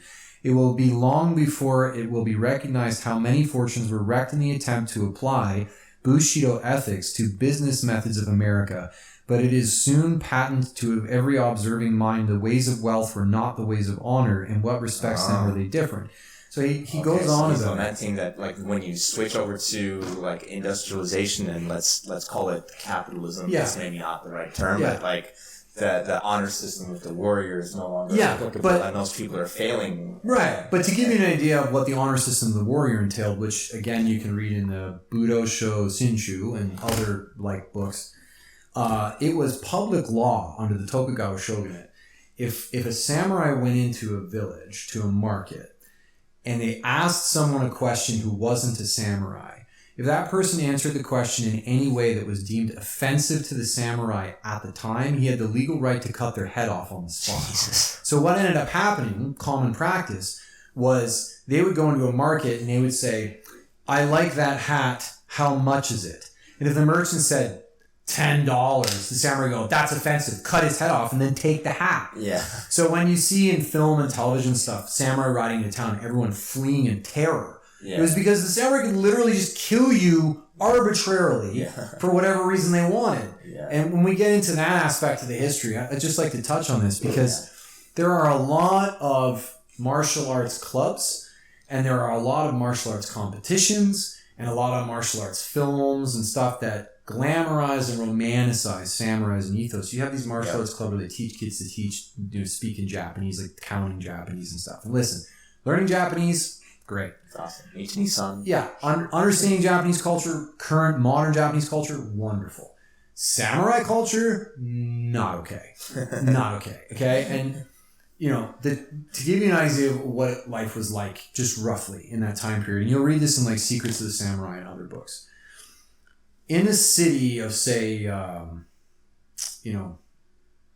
Ito or whatever, you would have gates that were like 25 feet high that surrounded every neighborhood. So picture the street you live on. And in that street, the city block from where we are right now to, say, halfway through Toronto, like Dufferin Lawrence down to like, what's the next street? Let's say we'll go north. The next street from Dufferin Lawrence would be like Keelan Lawrence, right? So everything from Dufferin Lawrence to Keelan Lawrence is enclosed by a 25 to 50 foot high fence that's wide enough across that 3 archers can walk in it easily with defended walls, and they're looking down at everyone inside that gated enclosure, and they every night close those gates. Every person born in that neighborhood would literally have to take on the trade of their parent. So if you were born the son of a pig farmer, you had no choice in the matter. Yep. You were a pig farmer. And if you decided you didn't want to be a pig farmer and you tried to run away, just run away. Or you tried to fight the guards, the samurai, or you offended the samurai, or you accidentally bumped into a samurai, they'd slam the gate shut and slaughter every family, every man, woman, and child in that enclosure. They'd just shoot them from the top of the fence until they were all dead. And then they would bring new families to populate the now deceased homesteads from some other prefecture and go, this is your fate, you're never changing, this is life. And this went on for like 1,000 years. Holy cow. They were savage beyond reason. They were brutally violent. More so than other parts of the world? Way more so. Because they were successful. And this is the thing. This is why you don't hear about it that much. The successful genocides and successful oppressions don't get discussed because they were successful. No survivors. So the Armenian genocides weren't discussed for ages and are still denied by the Turkish because the Turkish were so successful that they got away with the Armenian genocides to a degree. Right? Oh, I did not know that. There you go. So you're familiar with that history. Oh yeah. So you understand what I'm saying. Right. So that is like an example. So the same thing with Tokugawa shogunate and the shogunates that followed. So by the time industrialization occurred, you have to understand, from the perspective of the writer of this book, The Soul of Japan, a lot of what was happening was that people were so sick of being terrified and slaughtered by the samurai that when the Americans showed up and they were like, we have new engines of war, the justification for industrialization was, on paper, we needed to be able to defend Japan from our enemies. But privately, everyone was like, this is the excuse we need to get rid of these horrible samurai. They were oppressors. So everyone was just jumping on board with industrialization for that exact reason. So don't believe the last samurai. So don't believe the last samurai, right? So, yeah, exactly. So the movie had me. Yeah, the romanticism of it can confuse people. So when you go to like tournaments where, the sigil for the tournament is like a samurai helmet or something, as romantic as it can be, that would be no different than having a tournament with a swastika. Hey, come and be honorable and noble. Exactly. Now, as a caveat, this is where some of the confusion comes in. The samurai, a few among them, were firm believers in Buddhism. Concepts of Buddhism that demonstrated that you want to honor life. And I had to read a lot into this. I lived in Asia. I've studied dozens and dozens of books and material. I've ordered books directly from India, the Buddha and his Dharma translated directly from India, directly from Cambodia, directly from Japan. So I've really delved into this. And basically, in the form of Buddhism that sort of took hold in Japan, the concept was essentially very simple, and it was this. There is no such thing as right and wrong. And to a degree, there isn't. And just a brief sidestep. I think rape is wrong. Absolutely. Me too. Without a shadow of a doubt. Believe me, people, there are countries in the world where rape is legal. Whoa. Legal. Yeah. And in the countries in the world right now as we speak where rape is legal, they do not think rape is wrong. Yeah. And so the concept of right and wrong is argued to be more of a cultural concept than it was a phenomenal or universal truth. Mm-hmm. But the one thing that the Buddhists seem to agree on is that the only real principal evil is unnecessary suffering of a living organism. And even the Buddha Bhattacharya Gautama, who is the first Buddha after fashion, was actually born into the warring class and was a famed archer and hunter. He didn't actually say don't eat meat. What he actually said was, don't eat an animal that can't kill you back. Mm-hmm. So he would say, I don't hunt rabbit because they're harmless, and so it's dishonorable to make a harmless animal suffer. Mm-hmm. But if someone else has killed a rabbit, I won't waste the meat. I will eat the meat at the table if it's given to me. Mm-hmm. And I will hunt tiger because that thing can kill me. It's not harmless. Yep. But when I hunt it, I'll hit it dead so it doesn't suffer. So the whole concept is not that violence is bad, it's that suffering is bad. And so rape is dishonorable weirdly, and I don't mean this as a personal opinion, I mean this as like a Buddhist concept. Yeah. The Buddhist concept that rape is bad is not that rape is bad because it's aberrant or illegal, which is what I believe. It's because it's unnecessarily making a person suffer before they die. You're dishonoring life by making it suffer. Mm-hmm. So there were samurai who defected. Mm-hmm. Now, in order to do this, in order to defect as a samurai, you had to be so good at combat that no one could kill you if they tried. That's kind of a hard task. That's kind of a hard task. Because people are going to team up on you. Yeah, and think of, if you practice martial arts, Brazilian Jiu-Jitsu, for example, or Judo, or Sambo, or boxing, or even karate to a degree, you have to be so good to be the best in the world. You'd have to be the best in the world to be the samurai that defected. And when that happened, they would call them Ronin, which is another way of saying man lost at sea, meaning man with no direction. And that because the entire samurai ethos was built on the concept of serving a lord, because it was a feudal system. The samurai was a knight after fashion, a soldier who served his vassals and his lord as well. Mm-hmm. And so basically they were rejecting this concept. They were like, you're all corrupt, you're all greedy, you all abuse your power. Mm-hmm. The fact that I can kill someone who offends me should not allow me to kill them because their goods are too expensive, right? Yeah. So they would then wander. And a very famous wanderer who was Ronin was, who everyone's probably read or heard about the Book of Five Rings, was Musashi. Musashi was a wandering Ronin, and that's why he was homeless. He slept out in the grass, and he was psychotic, and didn't give a damn because he was living in this corrupt, horrific, brutally oppressive, violent regime. And only because he was so gifted in his swordsmanship could he kill any person that challenged him. So he was allowed to wander because everyone was terrified of the guy. Yeah. That was the actual truth of it. Mm-hmm. And so what we in the West sort of venerate and romanticize as samurai aren't samurai. They were Ronin. Mm-hmm. And so if you're posting the helmet, say, of the samurai for the purpose of celebrating the Ronin who rejected the samurai, is a very different concept than idealizing the samurai. This would be sort of like celebrating Schindler for liberating Jewish kids in Schindler's List versus celebrating the Nazis who are also German but bad, right? Exactly. Kind of a nuance, right? So I'm just tired of going to clubs and then being like, samurai! And I'm like, shut up. Man. Don't do that. I guess once you've read enough books, I guess it bothers you a bit more. It's a disservice because like the samurai ethos is what's responsible for, say, like the rape of Nanjing, which is one of the worst human rights violations of history. Yeah. So celebrating samurai culture, even if it's because it's a place of ignorance or whatever, does a disservice to the victims of that historical event and many others. Wasn't samurai culture pretty much over by the time the rape of Nanjing happened? Well, the official designation of it was people weren't samurai anymore, but the culture persisted. The culture lived on, and many of the culture's nasty practices continued. And we see the same thing here in the West. We have what we call hypermasculinity. Toxic masculinity. But hypermasculinity is present like in boxing culture. So a good example is when I teach boxing, I cannot stress this enough, ladies and gentlemen. I trained with Gary Goodrich, who's the nicest man outside of the ring.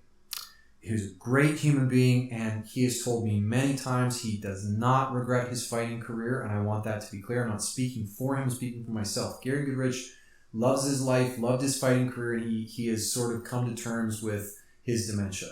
I, on the other hand, saw his dementia unfold in front of me, and I cannot tell you enough, I cannot stress enough how much you do not want dementia. Yes. So most people who have family members would know, right? Yeah, so pugilistic onset dementia, to give an example, by the time Gary was 38, he was diagnosed pugilistic onset dementia, probable CET. I'm 39. Yeah. He was a year younger than me when he got diagnosed. And he at that point, I remember Dana went with him to Wimpy's, to a diner. And they sat him down and he ordered some soup. Danny was there, a few other friends of ours, Jason and Rue were there. And when the soup came to his table, Gary went, "What's this?" And the waitress went, "The soup you ordered." He went, "I didn't order the soup." And that's when everyone went, "Oh, crap." Mm-hmm. Right? So when I teach boxing, I know that dementia is a real thing. So I only allow what I call technical sparring or touch sparring. Yeah. And that is when we're sparring at full speed, but there is no momentum to the shot. And what that means is like I fast and then I just touch at the end of the shot. So no one is coming out of sparring in my class with a headache. No one is coming out of sparring in the class jostled, confused. If you've got a bloody nose when you spar, you've gone too hard, period. If you have a headache, way too hard, way too hard. You should come out of boxing not feeling any pain and feeling you learned something. And for those of you who are in the grappling realm, you see Brazilian Jiu-Jitsu, going into sparring and boxing and smashing each other would be like going to a Brazilian Jiu-Jitsu class and the black belt just tearing you apart, breaking your arm and going, "Come back next Tuesday." Yeah, it's not. No, and that's why boxing has largely died across Canada, because people are sparring. But that's due to hypermasculinity. Hypermasculinity is this concept that like if you're not tough enough, you can't continue. So you get in these boxing situations, really common in boxing clubs, where they go to box and they're not sparring, folks. They're not learning. They're just fighting. They're just brawling. They're bloodying each other up. They're getting concussions and all kinds of stuff. I have a friend very recently who had a serious concussion, and he's lost his mind. He's absolutely got brain damage. That's sad. Yeah, it's terribly sad, but that's due to hypermasculinity. And that is, we see that across lots of cultures, and the samurai culture was like that. It was sort of their hypermasculinity. So by the time World War II had come, they were deep in the throes of that resistance to giving up samurai ethos. Because you got to understand, samurai existed as a culture that was xenophobic and repelled any entry from their border for over 250 years or longer. Long time. And then suddenly, in one generation, samurai are no good. Samurai can't. So if you're the son of a samurai, you're not just going to like stop believing in what your father's fathers. The whole history. The whole history. So many of the soldiers who entered into World War II entered with the samurai ethos. I'm going to die in the service of the emperor. And that was a major component of what drove the rape of Nanjing. That was a major component of what drove the Manchurian War. A lot of the things that happened were because of that. Yeah, I mean, that mindset went on for a long time. Deep into World War II, to the end of past World War II, with some of the soldiers being stuck on certain islands where they didn't know that the war ended and just continued to occupy the islands. The actual Last Samurai is literally about a guy who got stuck on an island and kept fighting, thinking Japan was still in the war for, 14 years after the war had ended? He didn't know. It was a ridiculous number. It might have been even longer. But like they were dropping leaflets to let this guy know. Yeah, and he thought it was psychological warfare. He wouldn't give up. It was crazy. Because the idea that Hirohito would give up was just unheard of. Like, there's no way he'll die fighting, because it was the samurai ethos. Like, death before dishonor was the core of that context, right? So there was a big part of it. And you see it a lot too. And in fact, there's a good example of that is the Triads. I don't know if you've ever heard of the Triads. No, not so much. So the Triads are an organized crime family out of China. Okay, yeah. I've heard of like the... Calling them a family is not really accurate. It's just an organized crime syndicate, okay? Yeah. But where they are seated... The Rush Hour, I think I've heard of the Triads in the Rush Hour movie. But the birth of the Triads is seated directly in martial arts history. Yeah, so this is what happened. People, this is a very, very ancient history. And you can find this in The Way of the Warrior. You can also find this in one of the books I have in the history of karate. I loaned it to a friend, so I couldn't bring it today. But basically, this is what happened. Sometime around like the 15th century, I think. I'm not good with the dates, but I think it was around the 15th century. The emperor of China at the time was in the middle of a coup. There was a coup rising against him, and he was, very reasonably could stand to lose his monarchy. So he went to one of the most reputed Kung Fu cities in China. When we say Kung Fu city, we really mean like Kung Fu University, Kung Fu school. But it literally operated as its own city structure. They had their own wells, and they had their own farms, and so on, so on, and so on. So it was like a city. So he goes to the city, and he goes, people are trying to kill me, people are trying to assassinate me, there's this coup against me, they're trying to dethrone the emperor. Will you help me? Will you protect me? The Kung Fu practitioners there at the city were all Buddhists. So they're like, we don't care. So he said, well, think of the violence, the people, the suffering, so forth. You don't want unnecessary suffering. So they said, okay, we'll send 14 of our best to serve as your bodyguards. And in the war that followed, they saved his life numerous times, undefeated. They were phenomenal fighters. At the end of the war, he said to them, you did so well, I would like to reward you with high positions of power in the royal court and lots of money. Being Buddhist, they went, we don't want it. And they went back to their city. That was it. They totally just, we don't care about any of your stuff. The son of the grandson of that emperor was in a similar situation 1 or 2 generations later, went back to that same Kung Fu city, and at this point that Kung Fu city had grown. And he said, I need protection again. So this time they sent 144 of their best. 144 of their best fighters from the Kung Fu city defended this emperor against several plots on his life, several attempts on his life. He was so impressed with them at the end of the war that he said to them the same thing, I want to reward you with positions in court and huge amounts of money. And they, being Buddhists, were like, we don't want it. We're going back to our city. We want to live in peace. And that's what they did.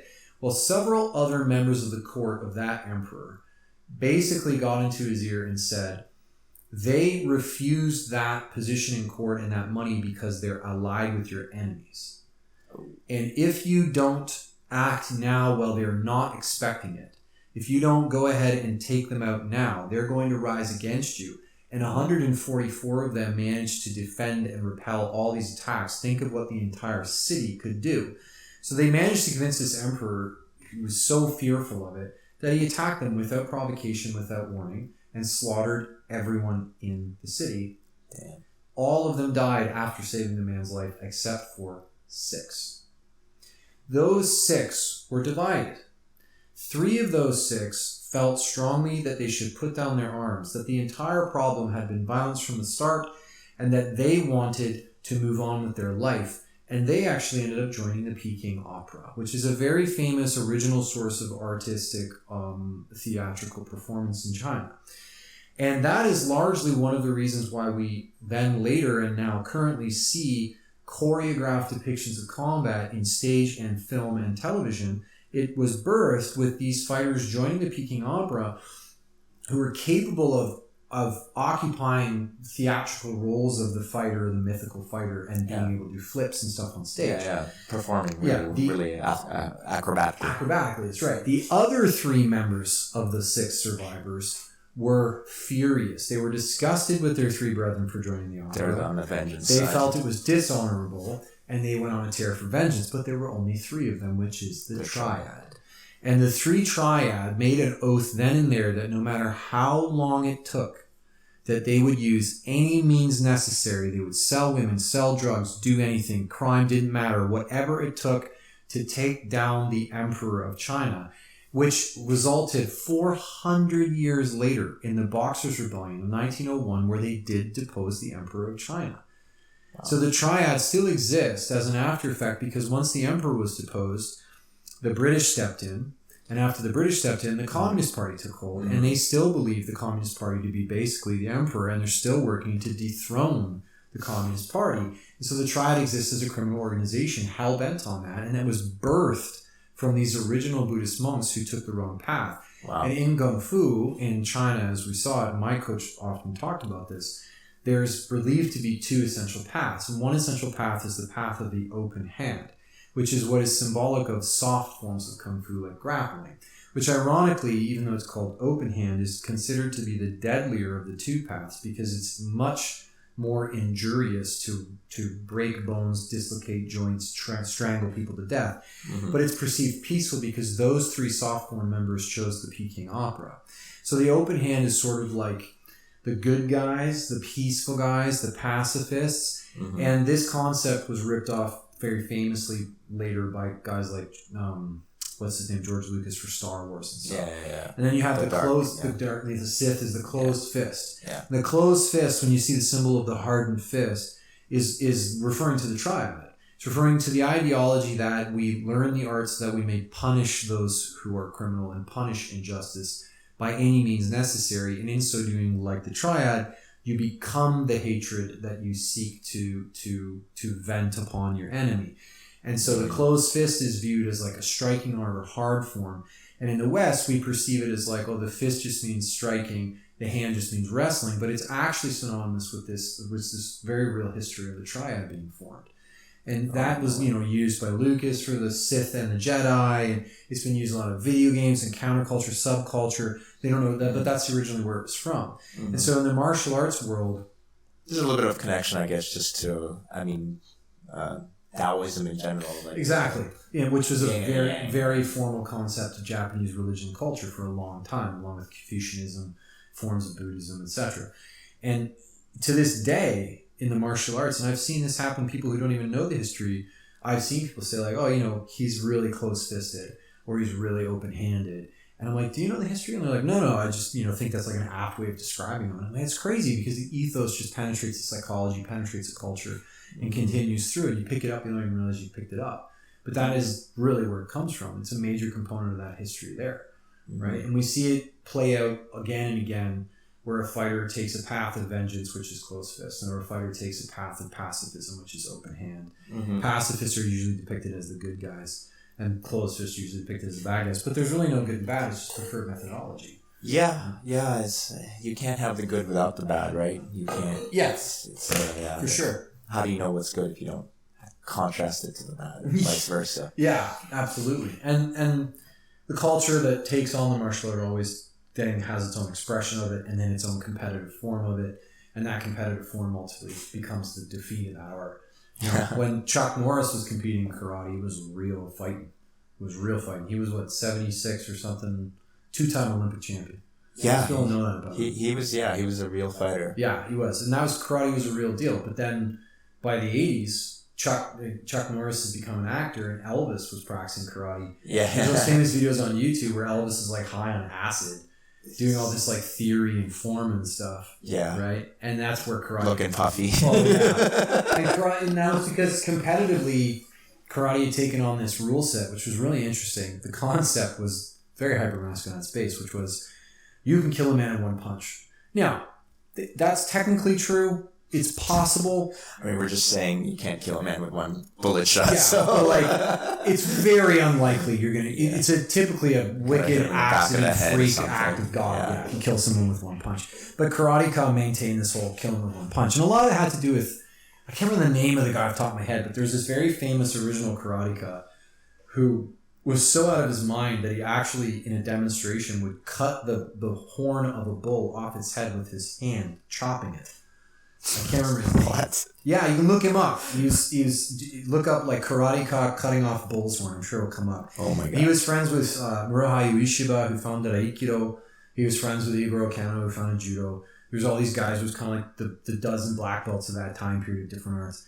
And he was so nuts that, yeah, he literally could cut a bull's horn off with his hand. It was like documented. And so there was this impressive concept of like, oh, Karate-Ka can kill a man with one shot. So when it came to the sport, it got to this point where you see now where essentially the ref goes like engage, and in a lot of karate tournaments you need only to strike the opponent once to score a point, and then they reset. Right? Yeah. And that's this based on this perception of one strike will kill you. But you go to learn karate and you learn this point system of striking for competitive points, and you think you can fight, and you get in a real fight and you go hi-ya and hit the guy once, and then he comes back at you with 20 punches, and you're like, wait, we have to reset. That's not how that's not how that's gonna go down, folks. Right? Like, that's not a thing. Yeah. So what would you died, right? Sorry to cut you off there. I just was gonna ask, maybe what would you say to someone who wants to learn martial arts for self-defense? Is jiu-jitsu still your best bet? And then are you looking for specifically a class that's taught for self-defense as opposed to a competition style? So I would say like three things. Firstly, think critically about what is happening in fights in real life. And because of the internet, both sadly and luckily, you can look up tons of videos. Fire up World Star. World Star has got all kinds of... And think critically about the training method toward a real fight. Now, I'll give you a small example of this. In boxing, Thai boxing, a lot of forms of boxing, we have hand pads. So hand pads literally is just a pad that you fit on your hand. And then when the person is striking, you're hitting the pad, you're catching the fist with the pad, okay? Those hand pads are really useful for a lot of things. They use combinations and understanding, how do you hit this and what's the fine points of the punch and that sort of stuff, speed, rhythm. But here's the thing. The targets of my body that you're going to punch are my chin, my nose, my jaw cluster, maybe my sternum, xiphoid process, right? There's targets. When you watch people hitting hand pads on video, especially Instagram and stuff, you're going to see a lot of the hand pads being held out here, like this. If I'm teaching someone to punch my hand pad held away from my head this distance, what am I teaching them to do? Miss your head I every miss time. my head. I'm teaching them to miss my head. Neurologically, we now know neuroplasticity is a real thing. So I'm reinforcing the habit to miss a punch. I should be holding the hand pad here. Mm. And if I know how to strike, and I do, when I'm boxing and someone tries to punch me in the chin, I parry it with my wrist, just like this. I tap it down. And the faster that shot is, the easier it is to parry that shot. So when I'm wearing hand pads, I'm practicing parrying while they're practicing striking. So I'll put the hand pad on my chin and go jab here, bang. And I'll throw the hook here. I'll put it right at my shoulder, bang. I'll throw the punch, I'm going to go liver, hit my liver. But when you see a lot of this pad work stuff where they're holding their hands way out wide, or they'll just randomly kind of like put the pad somewhere on their body, but it's not really a target. So that's the kind of thing I mean when I say critically thinking. Whatever art you're learning, really think about, am I hitting this person properly? And what's my target? What am I doing? Right? And when you get into, say, Brazilian Jiu-Jitsu, you really should be thinking, okay, in a situation where I am in conflict with an individual and I'm wrestling them, what's the most important thing I need to do to stay alive and not go to jail? Yeah. And the answer to that is stay on top of them. Yeah. And if you're not on top of them, find out how to get on top of them. Yeah. Right? Control their hands, be aware of their hands at all times, because they'll reach in their pocket and they'll pull out a little Swiss Army knife. They'll reach for a rock. I've been hit with bricks on more than a couple of occasions. You need to know where their hands are. So, and this is something that sadly I've seen die off in BJJ. I'll go to BJJ with regular frequency, and at open mats I'll say, like, hey man, do you want to roll with slaps? And I'm not going to hit you hard. I'm literally just going to go, boop, just going to touch you. But it's enough that when we roll, if I'm touching you in the chin, and I'm touching you in the head, and I'm touching you in the ribs or the lower liver or kidneys, suddenly you're like, oh my God, all my De La Eva is useless. Like, this guy's really, I'm underneath the person who is technically punching me, even though it's a touch, and it's a reality check. Like, I need to control his hands, not his legs. Who cares where his fucking ankles are? Where are his hands? Yeah, exactly. And that's something, like, think of it in a critical thinking sense of, like, what is useful. Secondly to that, I would say overwhelmingly that the arts that are most important for self-defense are non-competitive, evasive style boxing. And Brazilian Jiu-Jitsu or Sambo or Greco-Roman wrestling, all three, because those arts, boxing and Sambo, wrestling, BJJ, constantly stress live practice against a resisting opponent, so you get to understand and learn physically how to manipulate an opponent who's trying to really hurt you. And it's not about the submissions, it's about controlling the body, getting it off of you, staying on top of it, so you're not being punched underneath the person. That is a major component. So wrestling arts are great because you learn how to manipulate a human body. The absolute value is manipulating the human body, not the joint lines, not the strangles, manipulating the human body. And then lastly, make sure that the club you go to is of a certain moral, ethical quality. And that means very important. No hypermasculinity. If you're going in there and they're like, we're going to spar and it's a brawl and people are bleeding, don't go there. Yeah, don't go back. If you're going to go in there and you're noticing that many of the people in the wrestling club you're at or jiu-jitsu club you're at are chronically, constantly injured, don't go there.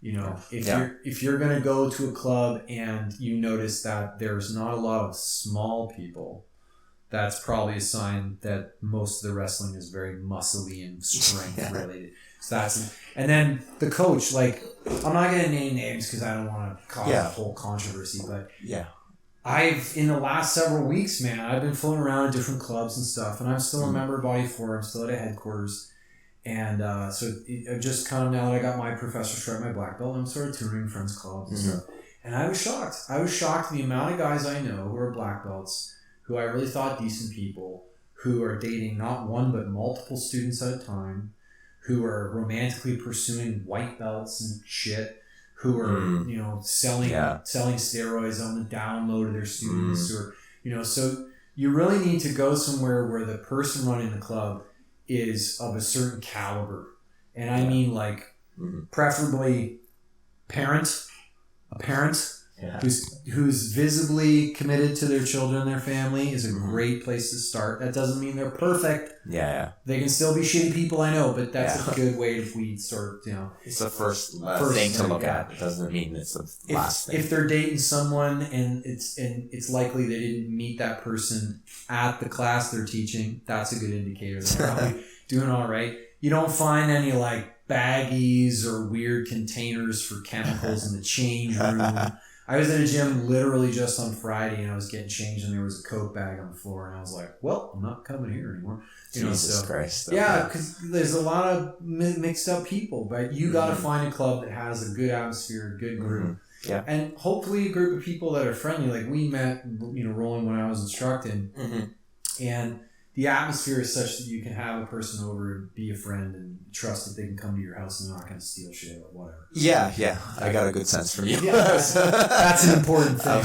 I'm a father. I felt confident inviting you to my house. Exactly. So those are the three things I would say, really, because, and even on the self-defense level, if someone's a parent and they have a child of their own, when they're teaching you how to defend yourself, they're less likely to take this situation of like, he's broken in your house and he's going to rape your kids and eat your dog and steal all your... Like that. Yeah. The self-defense videos are hilarious to me because it's always like, he came in to kill your family. Like, no, he probably was lost and wandered into your house because he thought it was his house. Like, drunk or something. Yeah, I'm going to just throw, just for giggles, I'm going to throw a few scenarios at you that I've actually experienced in my career. Yeah, sure. 92-year-old woman off her meds wielding a butter knife. God. Like someone's grandma, y'all. Like, oh, God. Are you going to just like gouge your eyes out and go for it? No, you're not. You're just not. No. 67-year-old man with dementia who actually was, what's the name of the condition where they bruise really easily? Yeah. I can't remember it. I know this one. I swear to God. Anyway, he bruised super easy.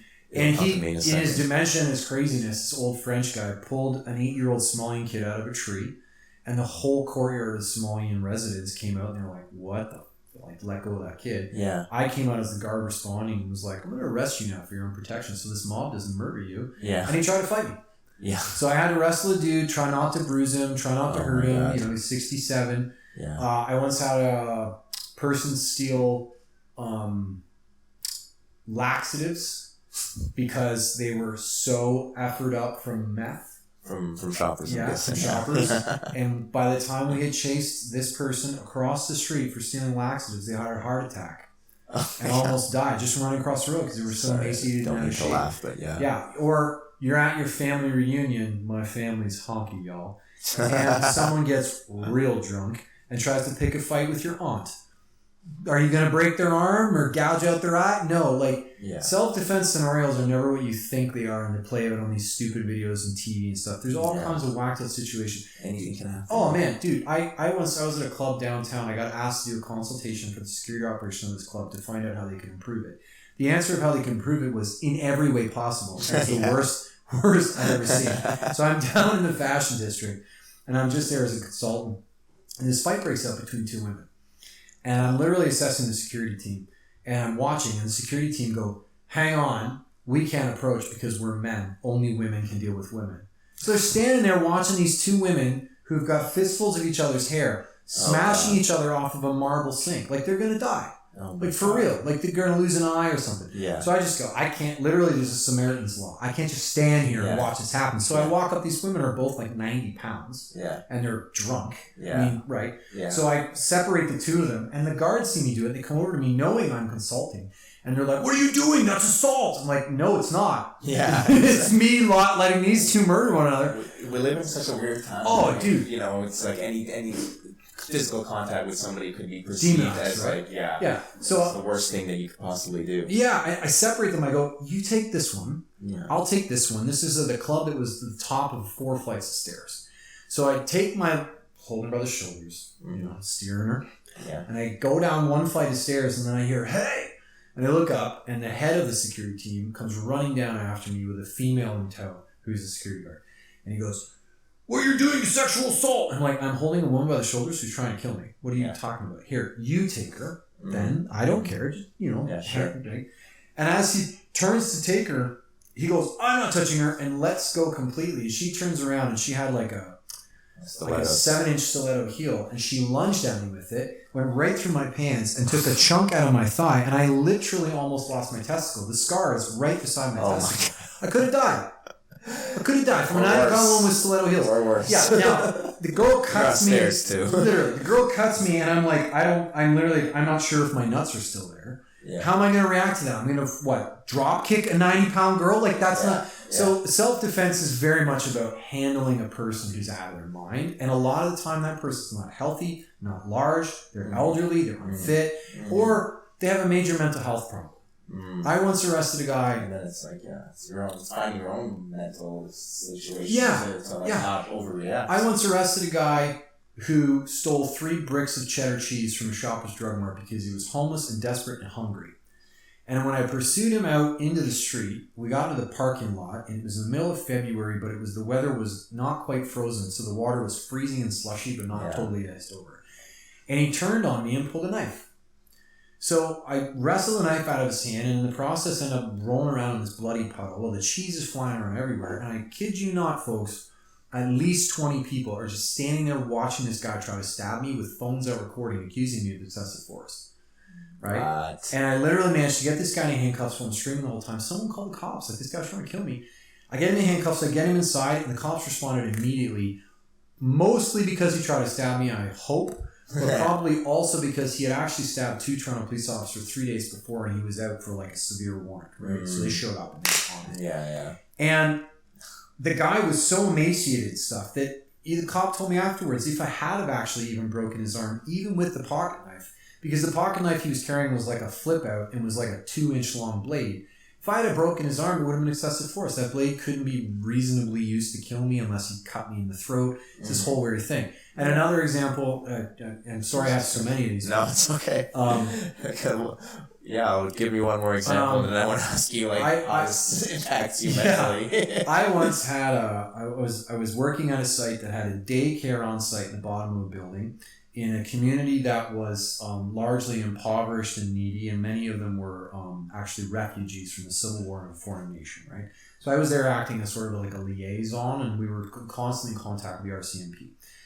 And this daycare had a pull-in area, was near a fire exit, and there was a pickup drop-off that you had to pull out of, and there was only space for 2 cars. Well, a lot of the parents would come in and they would park in the fire road, which is a $450 fine. So we go out to this one car's parked in the fire road, and we go, excuse me, you got to move your vehicle. The guy gets out of the car and punches the landlord in the face. So we arrest the guy, bring him inside. I don't have my handcuffs, and I came in off duty to pick up my check when all this happened, so I was just assisting. And then his girlfriend comes in looking for him, and I step out of the office. The girlfriend was 6'4", 280-pound Jamaican woman. Jamaicans, if you're out there, you are a strong bunch of people. Yeah, they are. You're a strong bunch of people. Okay, so this woman on camera, clearly lit in a hallway from the angle of 3 different cameras, punches me square in the face. This is a big woman, yo. Yeah, 280 pounds. And I, like, bang. She might have turned her hip. For sure, yeah. I felt the punch, okay?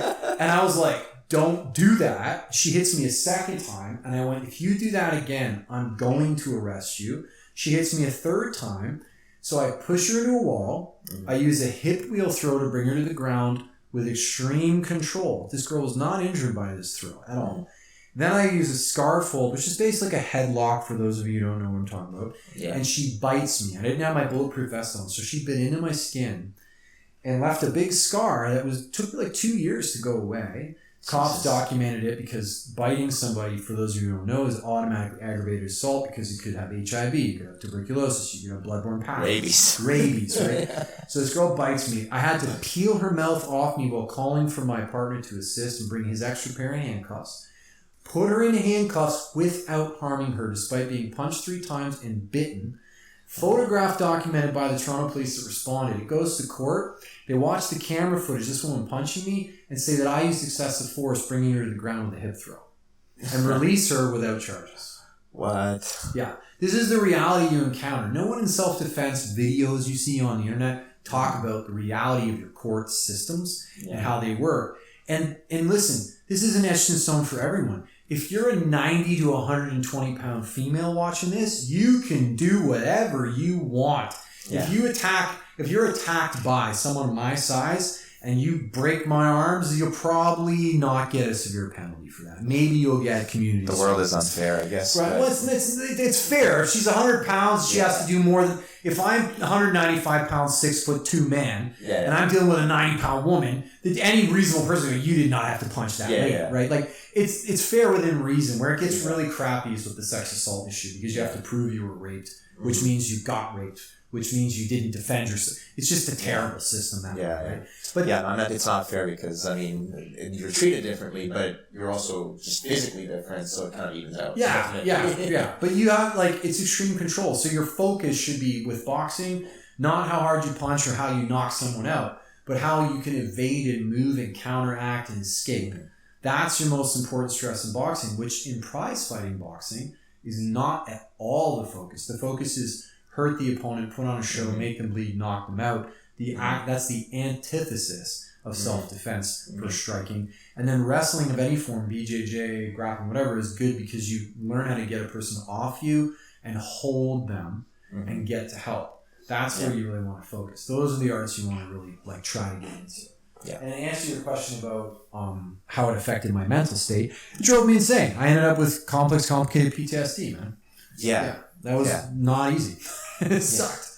Yeah, and then so would you say that's from the actual fighting, maybe not from the practicing of the martial art itself? Well, that's where you get into.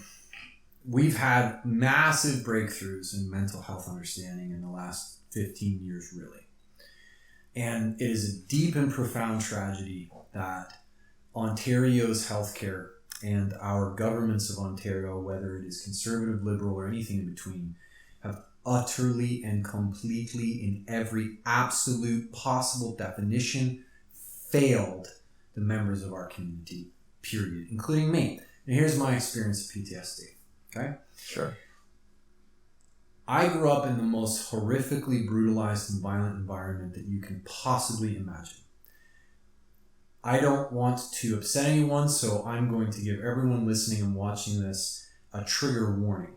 If you have a serious background of trauma related to childhood violence or any violence, please skip this part of the podcast. Pause it now. 3, 2, 1. If you're still watching, you're going to hear a triggering series of descriptions. A second warning is being given. My mother tried to murder my sister when I was 7 in front of me. Holy cow. And I had to fight her off. She was on heavy medications for mental health challenges and severely alcoholic, and a large woman who was very strong. That was not the first time I almost died. Holy cow. Okay? It took me 20 years to unlock that memory. That's a repressed memory, and that is the seat of PTSD. Now, to clarify, PTSD and all forms of mental health diagnoses, all forms, are brain damage. And this is where everyone gets things kind of mixed up. When we say this person's suffering from borderline personality disorder, this person's suffering from narcissistic personality disorder, this person's suffering from post-traumatic stress disorder, what you are saying in a nutshell in every one of those instances is this person has brain damage. In the case of borderline personality disorder, the amygdala is depressive. Now, your hippocampus is kind of like a searchlight. So if you're in a parking lot and a car is coming at you and you need to move out of the way of the car before you get hit by the car, it is your hippocampus that goes, hey, there's a noise, what is it? Then your amygdala, which is linked to your hippocampus, goes, zoop, oh, that's a car and it's coming, muscles move. Okay, and that hippocampus amygdala relay connects to your frontal lobes that control emotional output. So if it's a car and that's a scary thing, the amygdala goes, that's a car, frontal lobes, fear, move faster. And this is a very important relay in your brain that is obviously useful for a lot of stuff. Well, if your amygdala is depressive, as it is with borderline personality disorder, then the hippocampus is going to go, hey, what's that noise? Crickets. Until the car has almost hit you. And then the amygdala goes, oh shit, a car! And then suddenly that huge adrenaline dump and the fear response, and oh my god! And the person with borderline personality goes, and there's a panic attack. That's because there is a physical problem with their brain. It's brain damage. Post-traumatic stress disorder is the same thing. It's brain damage. And the brain damage is this. The relay to communicate between the hippocampus and the amygdala is broken. It's not working. So sometimes the message gets through, sometimes it doesn't. Mm-hmm. In addition to that, the left and right hemispheres of your brain, which are meant to communicate, that's broken. So your left and right hemispheres aren't communicating. Sometimes they work, sometimes they don't. Mm-hmm. In addition to that, your frontal lobes are not responding accurately. Mm-hmm. And that means your emotional regulation's all fucked up. Mm-hmm. So you can see a car coming and not feel anything, or you can see a car coming and think you're going to crush the car in your hands because you're unstoppable. Like, everything's messed up. So one of the things that happens, for example, with post-traumatic stress disorder is a condition known as alexithmia. Alexithmia is really interesting when you're not affected by it, but it's horrible if you are, and I speak from experience.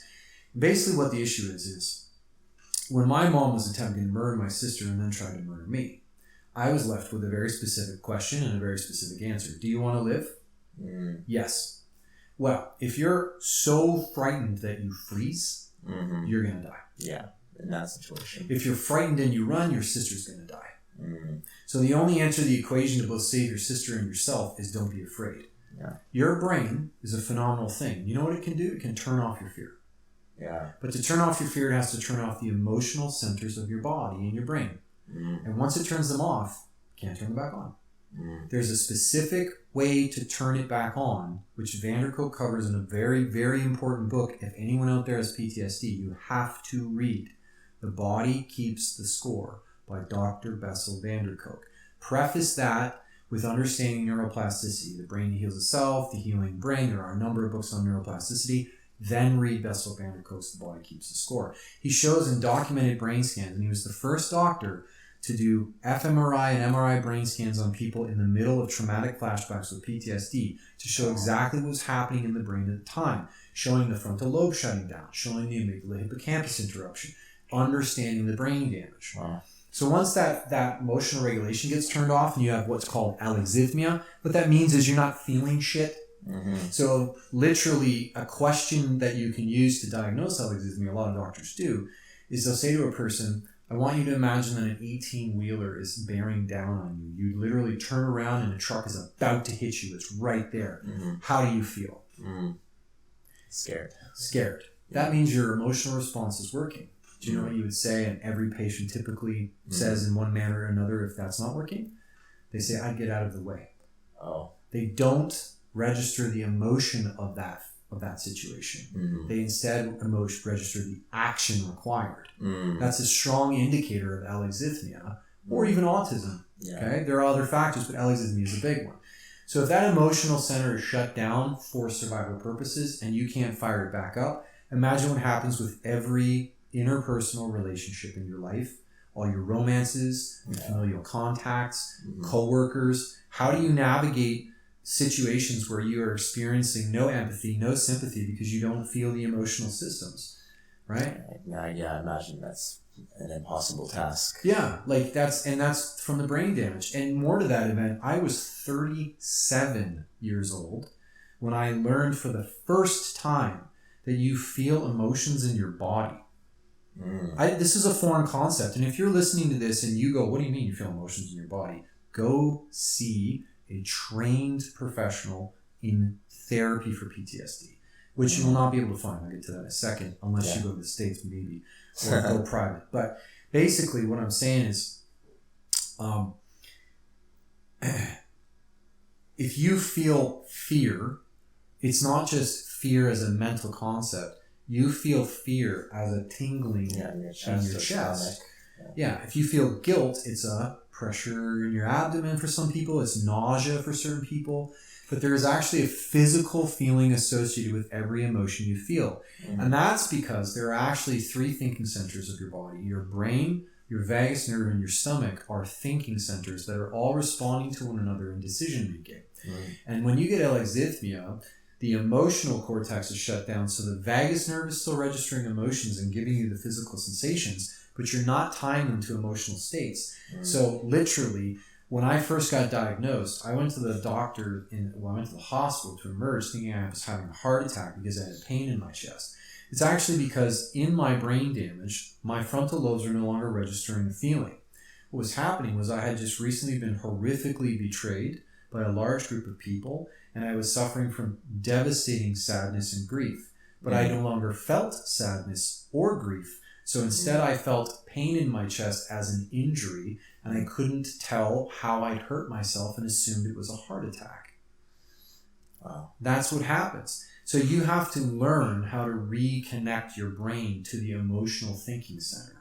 Some of that is possible through neuroplasticity and certain practices as described by Dr. Bessel van der Kolk in The Body Keeps the Score. And some of that is so challenging, some of the damage is so severe and hard to deal with, like repressed memories, that you need help. And in my case, I ended up getting, after a lot of personal progress and work, I was at a point where I was nearly what we would consider cured, which is when your PTSD scores are below a certain threshold. But I wasn't quite totally there. So I ended up going and getting something called neurofeedback therapy. And they put an electrode on one side of your brain, and they put an electrode on the other side of your brain, or I should say your skull. Yeah. And they fire a low frequency electric current through a specific region of your brain that's been damaged in order to dial it up or dial it down and tinker with it to try to get it to activate it at nominal levels. And then you can actually reverse some of the traumatic damage that occurs. Okay. So you can get PTSD from getting punched. You can get PTSD from emotionally traumatic experiences. And this is the thing. Some stuff that happens in life is so genuinely horrific that your brain just goes, snap. Your brain just goes, that didn't happen. That didn't happen. I do not want to live in a world where that happened. That didn't occur. I'm not dealing with it. Forget it. It's done. And then it locks it away in a little box. And you never want to fucking think about it again. And that is like if your computer develops a bug and you have to... reinstall Windows. Literally, human brain is actually the basis that we base all computational theory on. The human brain is a computer, literally a computer, and our computers that we're using, the one we're recording on today, are nowhere near as powerful as the human brain. We're trying to get them to a point where they are as powerful as the human brain, because computers use binary code where they can only process one computation at a time in a specific order in a straight row. The human brain can process like 8 at a time simultaneously and not specifically in an order. It's rapidly advanced. So a lot can go wrong when there's something wrong in that system. That brain damage is really severe. So I saw all this violence, and I'd seen it in childhood, and then I fought in real life, and I fought all these fights. And it's the thing. Everyone's like, oh, you're a hero. You saved this person's life. It's not to be arrogant. I'm not bragging. I saved so many people's lives that I've forgotten how many people's lives I've saved. And everyone praises you for that, kinda. But nobody stops to go, one day, all this stuff you've done is going to come back. And it's going to break your brain. Literally break your brain. So then you end up, like I spent 8 years just completely nuts. But 2 years of my life, I have no recollection of most of it. If I wasn't for my wife, I probably would be gone somewhere. And then the 6 years that followed, I have recollection of, but it was just nightmare, flashback, panic attack, nightmare, flashback, panic attack, nightmare, flashback, panic attack, like endlessly. I would have 2-3 panic attacks a day. So I went into Humber River Regional Hospital. Yes. And I went to emerge, and I think I'm having a heart attack. And they did the ECG, and they went, you're not having a heart attack. And I had the extreme fortune that the doctor on the emerge that day was not normal for that position. He was there covering for somebody, and he had actually just come back from the war in Afghanistan where he had done triage. So I'll never forget this. He walked into the room looking at my chart, and he looked at the page, and then he looked at me, and he looked me up and down, and he went, you fight, don't you? And I went, yeah. He went, how many times have you fought? And no one had ever asked me that.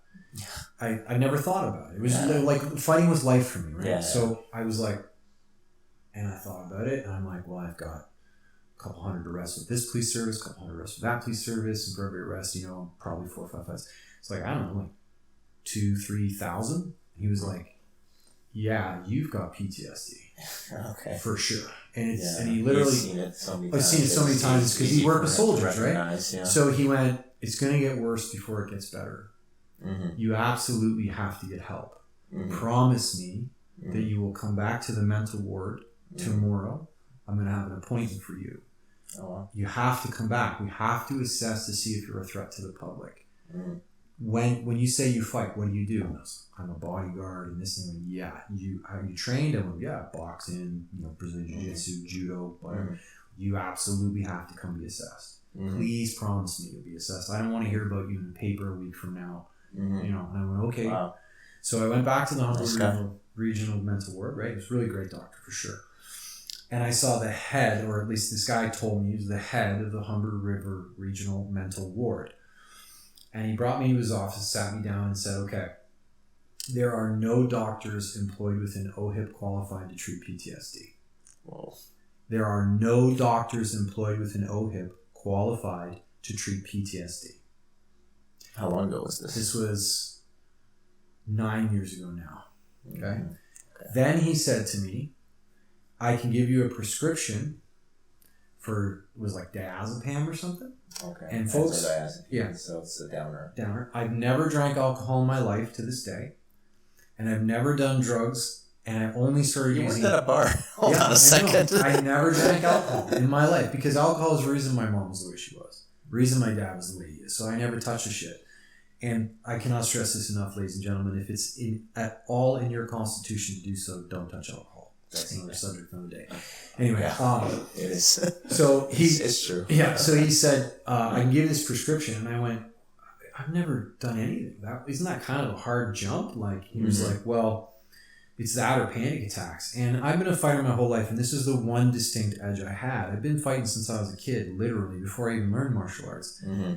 I'm used to being in pain and discomfort and shitty places. You know, if you've trained in BJJ, you know what it's like. You're like, fuck, I'm always so... I hate it. Exactly. You want to keep going, you love it, you hate it, right? So I went, okay, I'm going to think about it, but I don't think it's a good idea. He said, okay, I can arrange for you to come back and see a colleague of mine that works here. He's a specialist in anxiety. He's not qualified for PTSD, but I can have you treat him, or have you see him. So I came back the following day and I saw him and he went, there's nothing I can really do. I'm not qualified to treat PTSD, but I can give you this book on anxiety.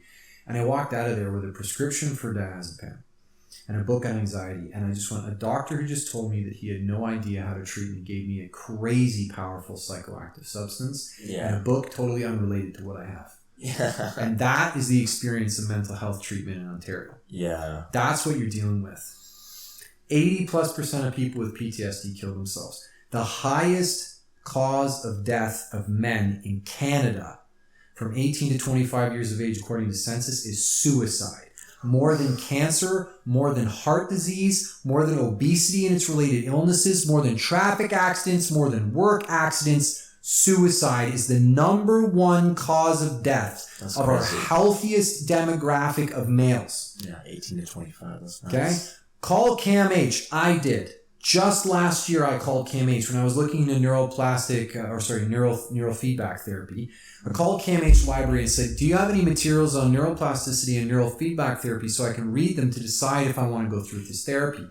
I am quoting the lady on the phone who told me this. Cam H. doesn't have materials on neuroplasticity. Cam H. doesn't entertain neuroplasticity. Cam H. understands the fixed brain theory. Fixed brain theory, folks, means the hippocampus is a part of my brain where language sits. Mm-hmm. If I damage my hippocampus in like a car accident and I lose the ability to speak, under the fixed brain theory, the doctor would say, that's it, you'll never talk again. Yeah, we know from the work of Dr. Taub, who created stroke rehab therapy, and other such doctors, that that's not true, that neuroplasticity exists, that you can repair that broken region, and if you can't repair it, you can make new connections and use other parts of your brain to facilitate speech. Cam H is operating on a method and model that's been outdated for now at least a decade, probably longer, and is a complete disservice to every single person in this community. You're paying for this with your tax money. This is our top psychological hospital. This is our top psychological hospital in Ontario.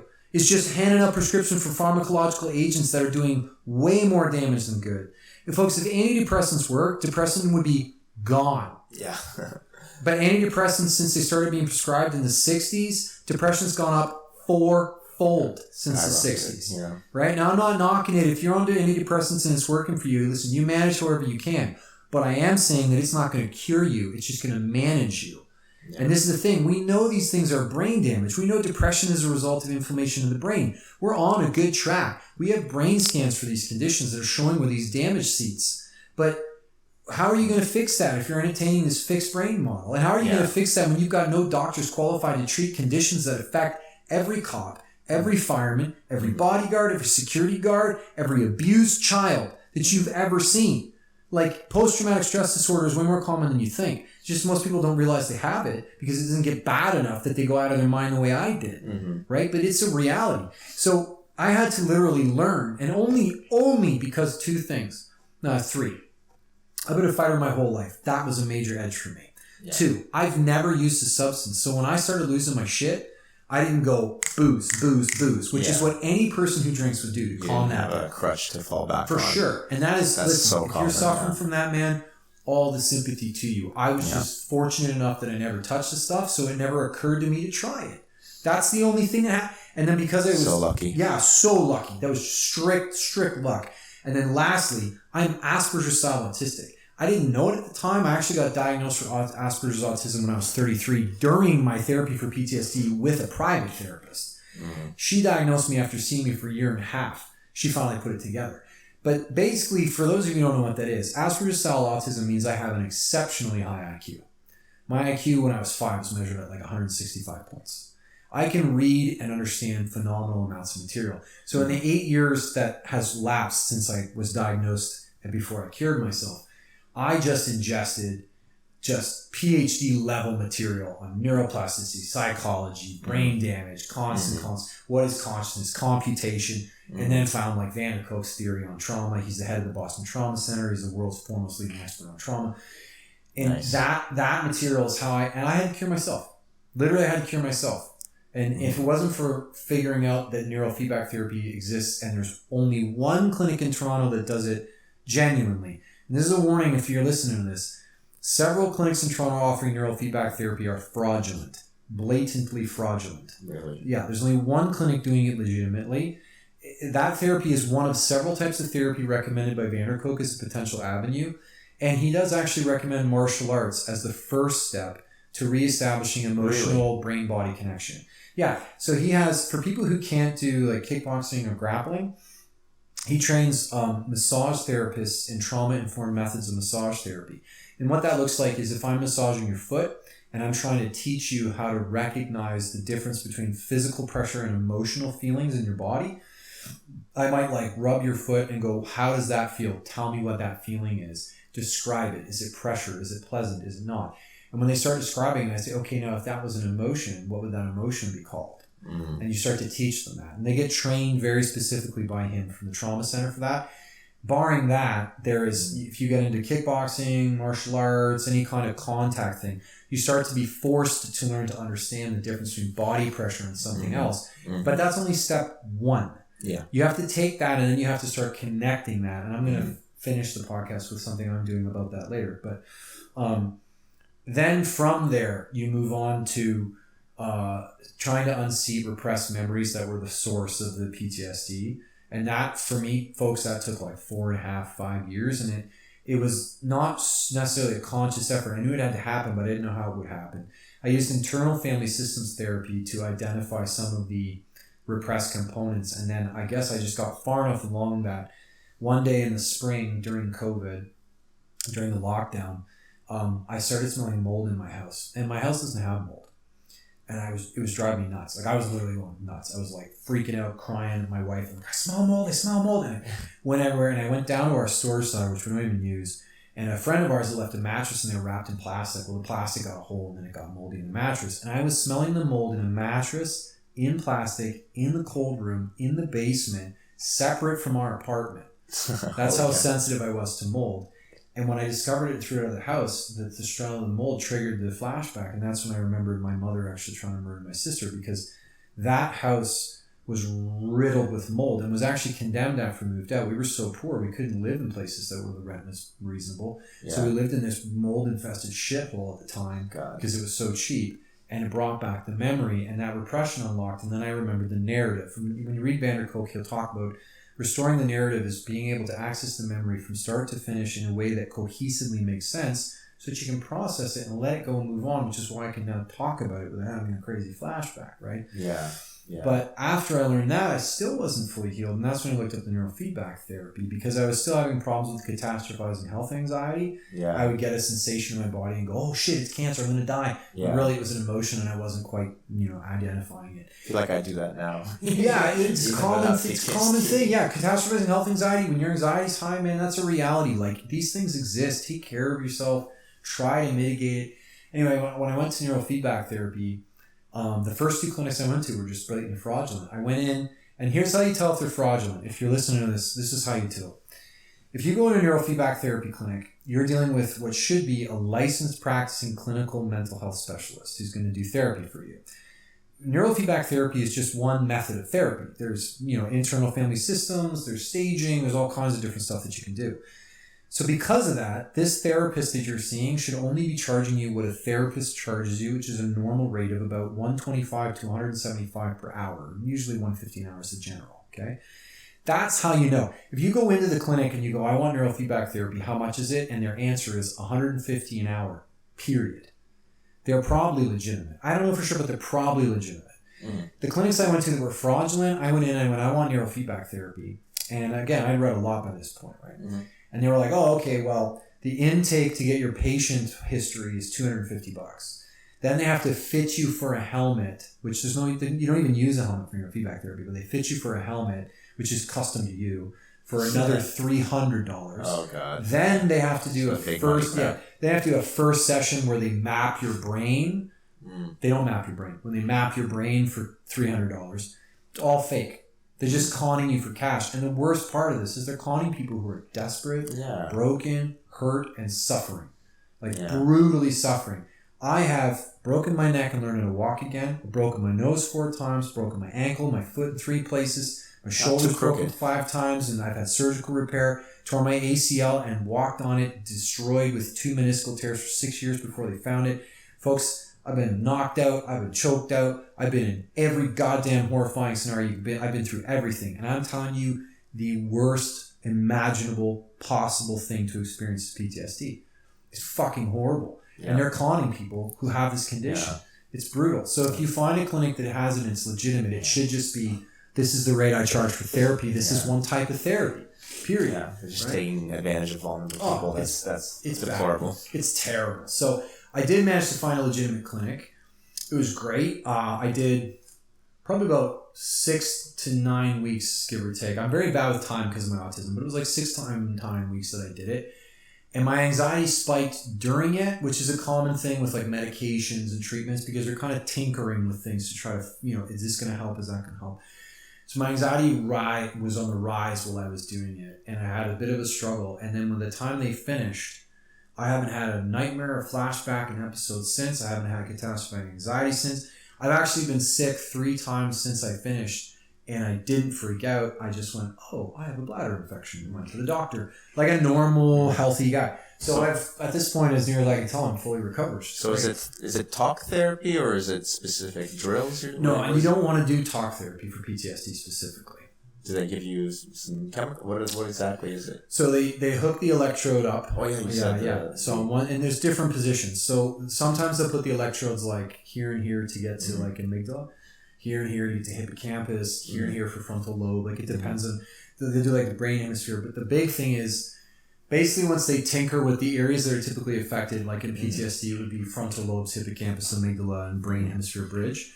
Then they go, okay, we think we repaired some of the damage or most of the damage. Now what we're going to do is we're going to stimulate the part of your brain where memories are seated.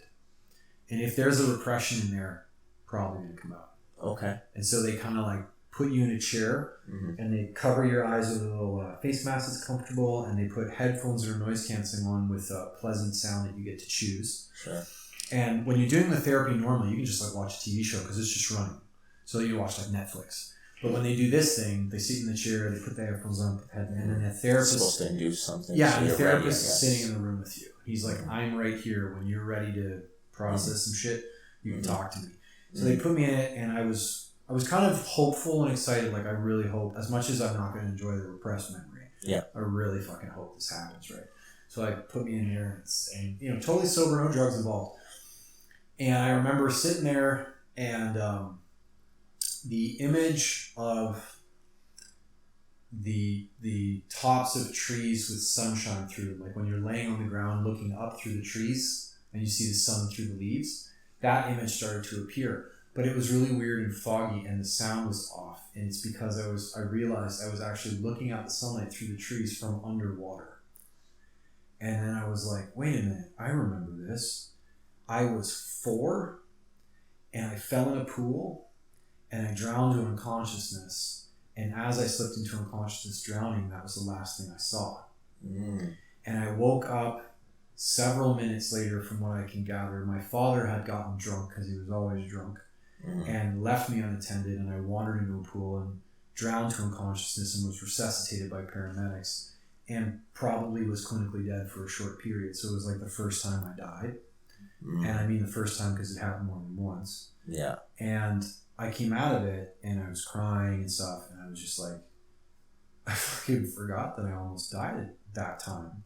Yeah. And then this time, and then that time, and the guy was like, that's horrible, do you want to talk about it? And that's, so talk therapy is only something you should be engaging in, and most therapists now know this. Talk therapy is only something you be engaging in after you've unlocked narratives of repressed memory, after you've worked through significant trauma.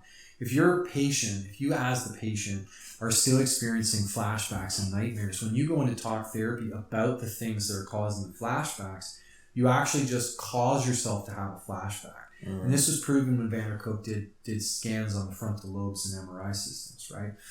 So what he realized in that initial scanning period was, he was like, oh, the patient is getting more out of the therapy by putting chairs away than they are by talking.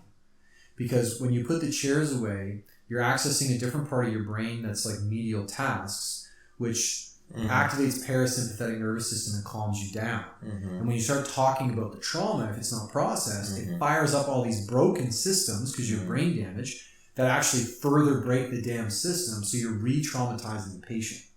So there's a therapy called like EMDR, I think, where they teach you where to move your eyes, because they actually figured out that when you have a flashback or traumatic experience, your eyes take on a pattern of movement, and they can actually guide your eyes to move in a way that actually releases the flashback and stops it from occurring. So EMDR therapy is better than talk. Everything's better than talk therapy.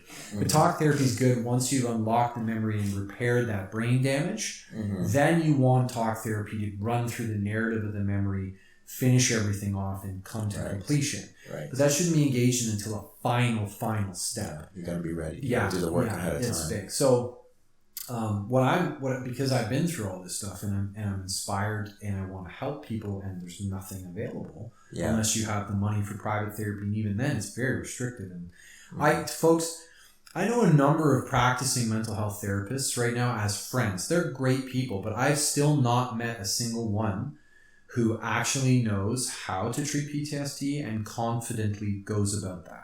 Yeah. Like, that's a very big reality. So it takes a long time probably to get proficient at it. Oh yeah. And this is experiential. I don't know. Well, even if you learn theoretically how to treat it, if you haven't had it, it's a very hard thing experientially to comprehend. Like, and this is like, I'll finish with this. Every one of these types of brain damage that we refer to as a mental health condition, whether it's generalized anxiety, where your amygdala is probably hyperactive, your frontal lobes are overstimulated, whether it's autism, which is a neurological issue, whether it's BPD, NPD, histrionic personality disorder, any kind of cluster B personality disorder, whether it's schizophrenia, whatever brain damage is going on, okay? The issue at its core that's affecting it all is the perception of the individual, okay? So let's say someone with borderline personality disorder, okay? This is a good example of how perception can alter things. If I say to a woman who has borderline personality disorder, you have a nice bum, okay? I compliment you, you have a nice bum. That woman's liable to respond to me by saying, so my legs are ugly? Yeah. Okay? And that sounds, it's a funny thing at first, but what's actually happening there is the perception of the person has been affected by brain damage. So they do not hear a compliment. No. They think your compliment is a masked criticism, avoiding what they perceive to be their flaw, their fat legs. The person with schizophrenia has a type of brain damage where they can perceive people and places and things that are not real. When I had PTSD, I had auditory and visual hallucinations and flashbacks that would occur at random without control of my person. Yeah. One time I came out of a movie theater with my wife, and only because I trusted her profoundly to be helping me did I rely on her to correct my reality. We came out of a movie theater, and without getting too detailed, because family people might be listening to this. Yeah. There was an incident in Asia where a lot of children died, and I was not able to save them. And I came out of this theater, and I saw the burning, bloodied hand of a child reach for me through a car window. Oh, God. Not my car, a car in a parking lot. And I fully grabbed my wife and was like, did I just fucking see that? Uh-huh. And she looked at the car and she went, no, you didn't see that. That wasn't real. And that's my perception. My reality is not the same as your reality. Yeah. And to further into that, I'm autistic. Yep. Many of them. So what autism basically does is it's a neurological difference of the 5 senses of your body. Mm-hmm. My physical sense of touch, sight, smell, taste, and sound are affected by the neurological differences. In my case, my sense of touch, my sense of smell, and my sense of taste are hypo-sensitive, meaning they're turned down significantly. Yeah. And my vision and my hearing are hyper-sensitive, meaning they're turned up quite a bit. So that means that when you touch me, I feel it, but not the same as you. So I have a much higher threshold for pain. That's why you're a good fighter. Yeah, because I have a great bodyguard. Supervision, hearing, and lots of pain. No problem. Yeah. Right? And that's why I survived. A lot of the shit I survived. And so when you see someone like, how the fuck are they doing it? I wonder if that's an adaptation or just they're starting. Oh, it is. We could have a whole other podcast on my family history on explaining adaptation. Okay. Epigenetics is real, man. Yeah. Anyway, absolutely. So what that means, ladies and gents, is if you touch me to massage me, you can like put your elbow in and be like, and I'd be like, oh, that feels so good. Yeah. I've met people autistic. You must love Rolfing. Yeah, I've met people autistic who are hypersensitive with their sense of touch. If you try to massage them, it's literally like a finger, like this much pressure. Like my mother. Yeah, and anybody touches it. And some of them might be like, ow. So understand, their lived experience is different than yours. If you put the hypersensitive and the hyposensitive in a gym and you teach them wrestling, who's going to stay? Yeah, hyposensitive guy. And what are they going to describe wrestling like? If you go, what was that like? They're going to go, that was the hypersensitive. That was the worst experience of my life. Yeah. It was so painful. I hated it. They were all over me. I couldn't breathe. Hyposensitive would be like, that was fun. I want to do it again. Yeah. Kind of cool. I feel like I did a workout. So your perception is everything. And when someone has a mental health condition, which is a type of brain damage, it is altering their perception. Your perception as you're listening to this is different than the perception of the people around you subtly in ways you don't realize. Yeah. Many of us never discuss. And when you have someone say, for example, alexithymia, and they're not feeling emotions, how would you know that? How would they know that?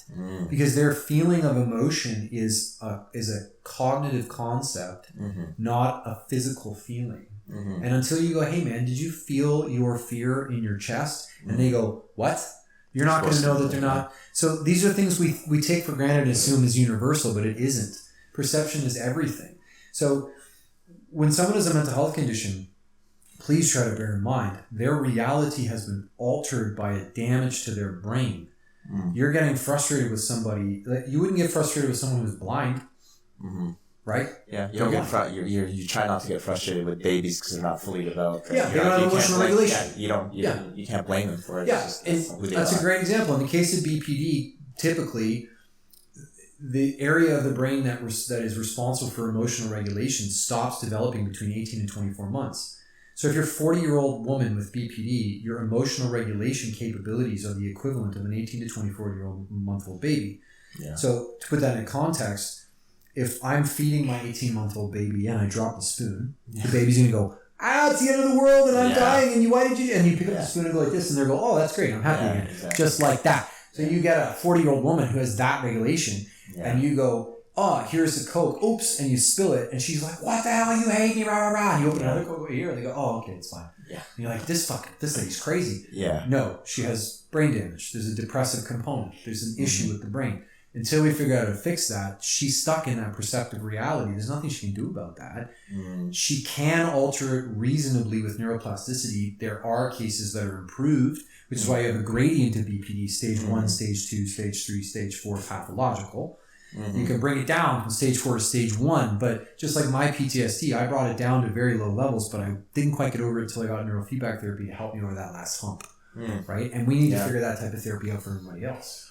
Yeah, it's a long journey, right? Like, I mean, huge, and you might not even know that you're at like the end of it till like way later. Like, Yeah. you know, things change over time. Oh, like, yeah. Huge. And people go through different things. And new traumatic experiences happen too. Like, life is not like hunky-dory all the time. Yeah. Everyone keeps asking me, like, when are you going to go compete? And I'm fully like, I don't fucking care. Yeah. I fought so many times. Like, for you, it's exciting and fun and new and awesome because you've never been in a real fight. Homeboy, I've done it all. Like, last time I competed and I got a medal, it was like a silver, and I was like, woo. I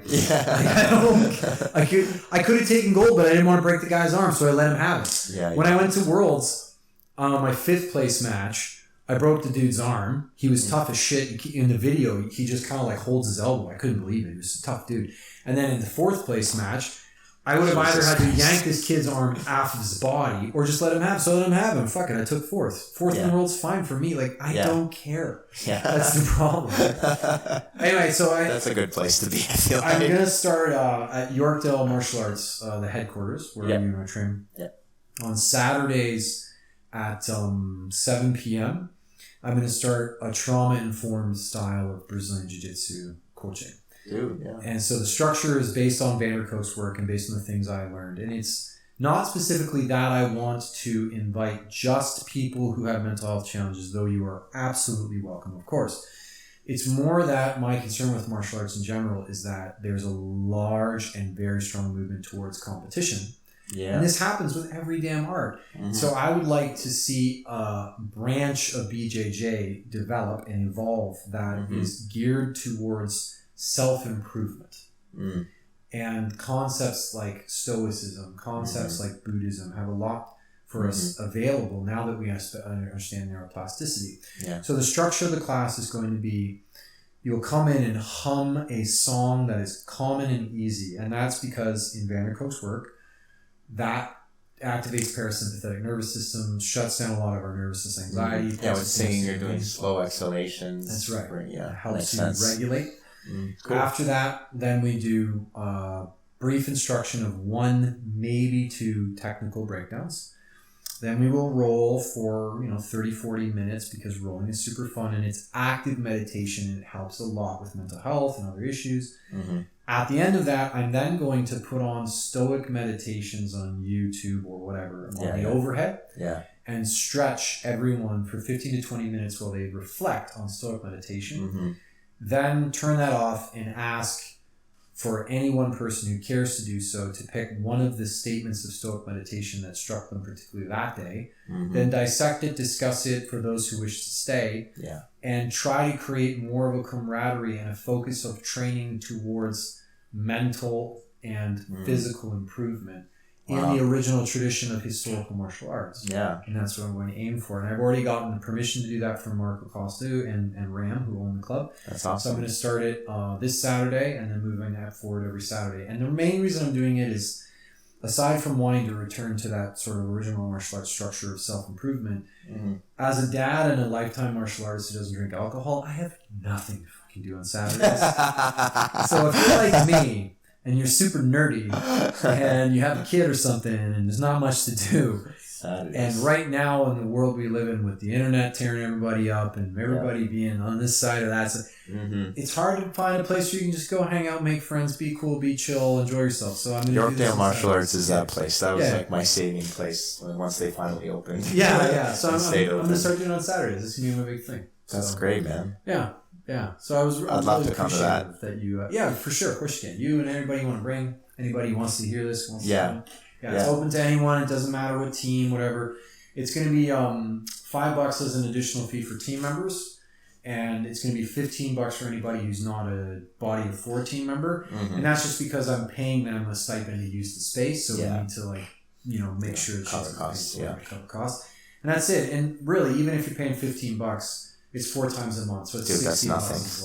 Whatever. $15 for a class, that's nothing. $60 a month these days. You pay more than that to go to dinner, so it's pretty. Oh yeah. That's just cover costs. But I was really happy that you invited me to the podcast and stuff because it was just starting at that time. So. Oh yeah, good timing. Yeah, that's great, man. Blast it. We can, the 20 people that listen to this will. Hopefully 2 of them are in the region. Tell 2 friends, and then they tell 2 friends. Exactly. Keep telling you, spreading the word out. Yeah, and I'm going to put the link on my Instagram is Autistic Jiu-Jitsu. So I can put the link on there. I put videos up of like nutrition breakdowns and similar stuff like health oriented. Yeah, excellent. I'm particularly proud I did a breakdown of peanut butter on my Instagram. Oh, I gotta check that out. I haven't seen it. Yeah, I do this whole, because I have my original qualification was a health, fitness, nutrition diploma. Yeah. So I do this whole breakdown on how like craft peanut butter in a plastic jar, it was terrible. It's hydrogenated. The plastic is, those phthalates are actually fat soluble, so they're absorbed in the peanut butter. Mm-hmm. There's sugar in it, and all this stuff. Whereas peanut butter that is dry roasted, natural, unsweetened, non-hydrogenated in a glass jar is amazingly healthy for you. I can't find the glass jars. Like, you gotta go to a specialty health food store. No, Fortino's has them. Yeah, you just go to the health food section of okay. You can't go to the same section as the craft stuff. Like Nature, Natur is how it's spelled. Nature brand is a dry roasted, natural, unsweetened in a glass jar. Yeah. There's a couple brands though, but literally I go into the breakdown about like the glass jar one will fight cancer, fight bowel cancer, fight heart disease, fight obesity, fight diabetes, fight all this stuff. Whereas the craft version will actually give you all those things. And I do that because I want people to understand like nutrition is so complex. It's not just the food itself. It's what it's packaged in, where it came from, how it's shipped, how it's handled. Yeah. And how long has it been on the shelf? How long has it been on the shelf and like, that kind of stuff. So I do breakdowns of that. It's so important to understand all that, man. Like, I have a new client who I've been like giving some nutritional advice, and like the stuff I'm telling him is the most basic, like common sense stuff to me that I think, but meanwhile it's probably like, mind-blowing to him. Yeah, mind-blowing to him. He's seeing huge changes. He's lost like 10 pounds in like a month. So it's like, it's great. It's like, this stuff works. Just people need to know about it. And there's so much misinformation and confusion. Oh, that's the thing. Yeah, that's the thing. It's hard to judge what's true, what's not. Like, this one kills me. Alcohol. Constantly still, I see these like little excerpts of like, 1 glass of wine is good for your heart and blah. No, it's not. Yeah. So, just in case you're listening, as like a final note before we wrap it up. Wine contains polyphenols, which are an antioxidant found in grapes. Yeah. Now, first of all, a polyphenol antioxidant is so weak that you could not physically eat enough grapes to ever get a benefit from the polyphenol. You would have to take the polyphenol from the grapes and put it into a concentrated tablet to see any kind of benefit. Mm-hmm. It's kind of like a concentrated. Yeah, concentrated. Barring that, because wine is made from grapes, winemakers can argue that grape polyphenol is in the wine and therefore there's antioxidants in wine and therefore it might be good for you. But the very small amount of polyphenol existing in grapes that is then reduced by fermentation wouldn't even be enough to help you in the first place. And even if it were, the actual alcohol causes cancer and vastly outweighs the polyphenol. So no, God damn it. Wine and alcohol are not good for you. They might feel good and arguably perhaps they'll relax you. Yeah. There's a mental health benefit from it. Yeah. It's not that it's not without benefit, but there's a specific risk of cancer when you drink it, no matter what type, no matter how little, it causes cancer. That kind of misinformation is the stuff that keeps people from really learning. Yeah, and I mean, there's there's many harms to alcohol besides the potential cause of cancer. There's there's degenerative effects. There's effects to your liver. Organs get skin looks terrible. You can go down the list. Causes crazy inflammation. Have you ever seen? If you haven't, you should look it up. It's fascinating. There are pictures, you can go online and see pictures of people who had chronic alcoholism before and after they quit. Just a picture of their face. Yeah. The reduction of inflammation from the alcohol when they quit, it's incredible. Yeah. It's amazing. It looks like they lost weight, but they didn't. Their inflammation went down. Yeah, their face is less puffy, I'm sure. It just looks clearer, less shiny. It's wild to look at. Some of them are just, you're like, whoa, you don't even look at the same person because the inflammation can be so severe, man. Yeah, stuff is just... everyone likes to party. I get that. I don't want to take it away from you. And celebrating a good thing is celebrating a good thing. But it's not good for you. Period.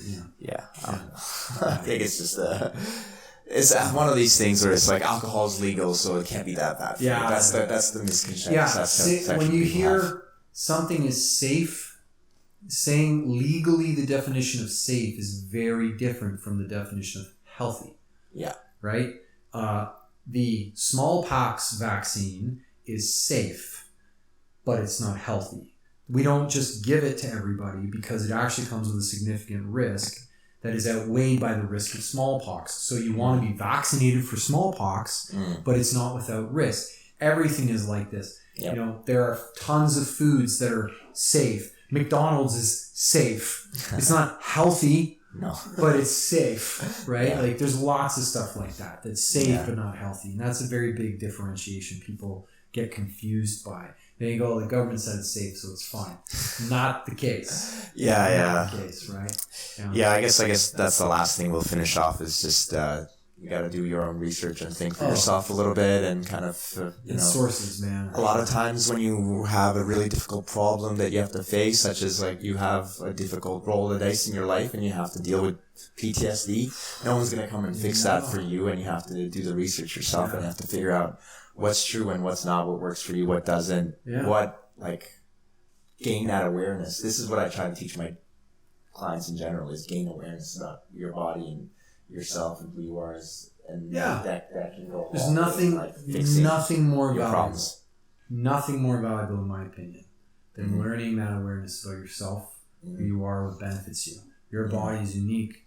No one diet works for everybody. No one pill works for everybody.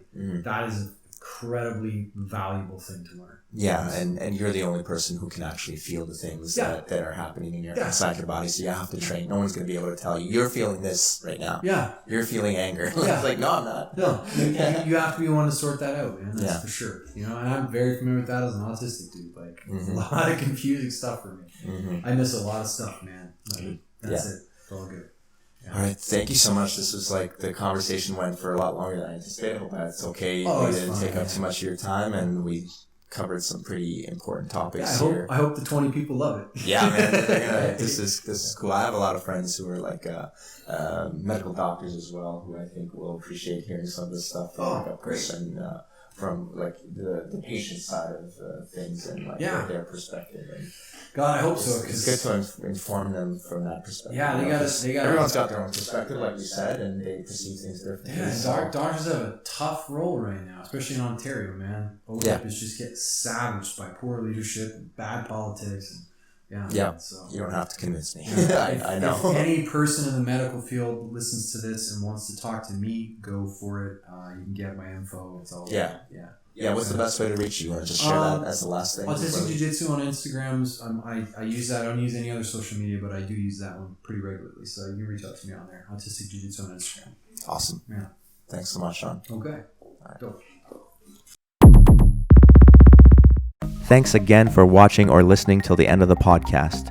If you have any follow-up questions or comments, please reach out and let me clear up any uncertainty. Either leave a comment or send an email to newsletter@jmartfit.com.